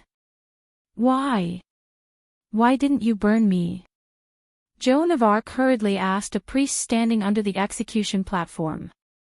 The priest looked back at Joan of Arc with Shakespeare's face, took out his noble phantasm, and replied to Joan of Arc, "The fantasy constructed by my noble phantasm is your memory, that is to say, the death of General Sauterlech is your idea, Saint Joan of Arc." Shakespeare's last words hit Joan of Arc's heart, and she began to panic. No, no, how could it be? Joan of Arc couldn't help but think of the scene where Sauterlech rushed to her with wounds all over his body and was burned to death with her. "Is it really me?" And Shakespeare said like a kidnapper, "Yes, yes. It's all your fault." At this moment, an incomparably terrifying magical power came this way in Shakespeare's perception. Because this magical power was so terrifying that even Joan of Arc, who was in the illusion, noticed it. The illusion where Joan of Arc was shattered like a mirror, and it instantly shattered. What? My noble phantasm is actually... Outside, Shakespeare and Joan of Arc still stood in place. However, on the other side of the hall, the originally gorgeous hall suddenly lost a piece, revealing a vast sky. This magical power is Soderlek, Joan of Arc said. At this moment, Joan of Arc, who had escaped from the illusion created by Shakespeare's noble phantasm, the hour of the play has arrived, and here shall be thunderous applause, would no longer be deceived by Shakespeare's rhetoric. In comparison, at this moment, Shakespeare had lost his noble phantasm. Subsequently, the floating fortress, hanging garden of Babylon, which had lost half of its power, had completely lost its ability to float. Although the central area had been slightly damaged, this little bit would not be of any help to the Sky Garden, which had lost half of its floating ability. The reason why the floating garden could float was because of the inverted magic inside. Whether it was water or plants, they would flow and grow in the opposite direction. The water would flow from top to bottom, and the plants would stay from bottom to top. At this moment, in the central area with the Great Holy Grail, a large amount of water began to fly to the sky. After leaving the magic range of the floating garden, it fell to the ground. Not only the water, but a large number of broken buildings began to fall to the ground. The remaining half of the floating garden was also on the verge of collapse, slowly falling to the ground. It was getting faster and faster until it fell to the forest below, making a sound like an earthquake. A large amount of smoke and dust rose to the sky, and it lasted for a long time.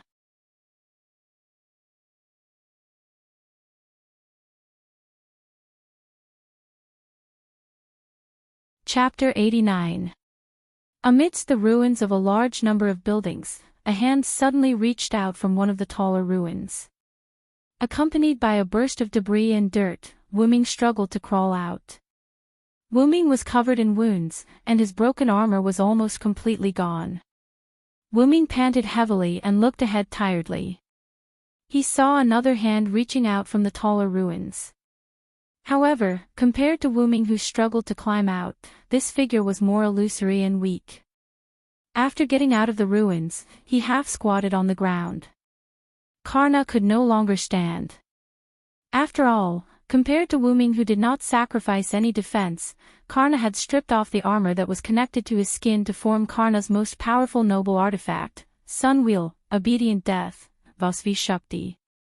In the Hindu mythological narrative Mahabharata, Karna was willing to strip off his armor and give it to the Thunder Emperor Indra because he knew that he had been tricked. Indra was moved and gave Karna a divine spear that could kill everything with one hit. The noble artifact that evolved from it became Karna's strongest defense and received a certain degree of damage to obtain his most powerful attack. However, because his body was already damaged and had no defense, under the aftermath of the collision between Sun Wheel, Obedient Death, Vasvi Shakti, and Meteor Silver Meteor, Karna's injuries were more serious than Wuming's. Even his spirit core was slightly cracked. Cough. As expected of the legendary knight Vilo, Saranthed. What a beautiful attack, cough cough cough. Karna said to Wuming with a weak smile. It was obvious that Karna was having a good time even though he was in a terrible state. Wuming also smiled happily and said, "You don't have to flatter me, Karna. If it weren't for the fact that the virtual space we were in prevented the explosion from spreading, you wouldn't have been so badly injured." Wuming was right. Because the virtual space was comparable to an inherent barrier, the aftermath of Wuming and Karna's noble artifacts did not cause it to explode. As a result, the aftermath of the explosion caused secondary damage to Wuming and Karna, which was why they were in such a sorry state. It was like comparing the damage caused by a bomb exploding in a narrow room with the damage caused by an explosion in an open space. Wuming was not so bad. Although he was not in his true form, he still had the protection of his incomplete dragon scales, so his spirit core was not damaged. However, he was still injured. Cough cough. I've heard of the Star Holy Sword X Silver. Now that I've seen it, its power is indeed extraordinary. In the face of Karna's praise, Wuming felt a little helpless, and blushed inwardly. After all, Wuming did not have this noble artifact in the first place. Wuming, who was in the real world of Wuming, did not have this noble artifact. Even Wuming, who was in the real world of Villo, did not have this noble artifact.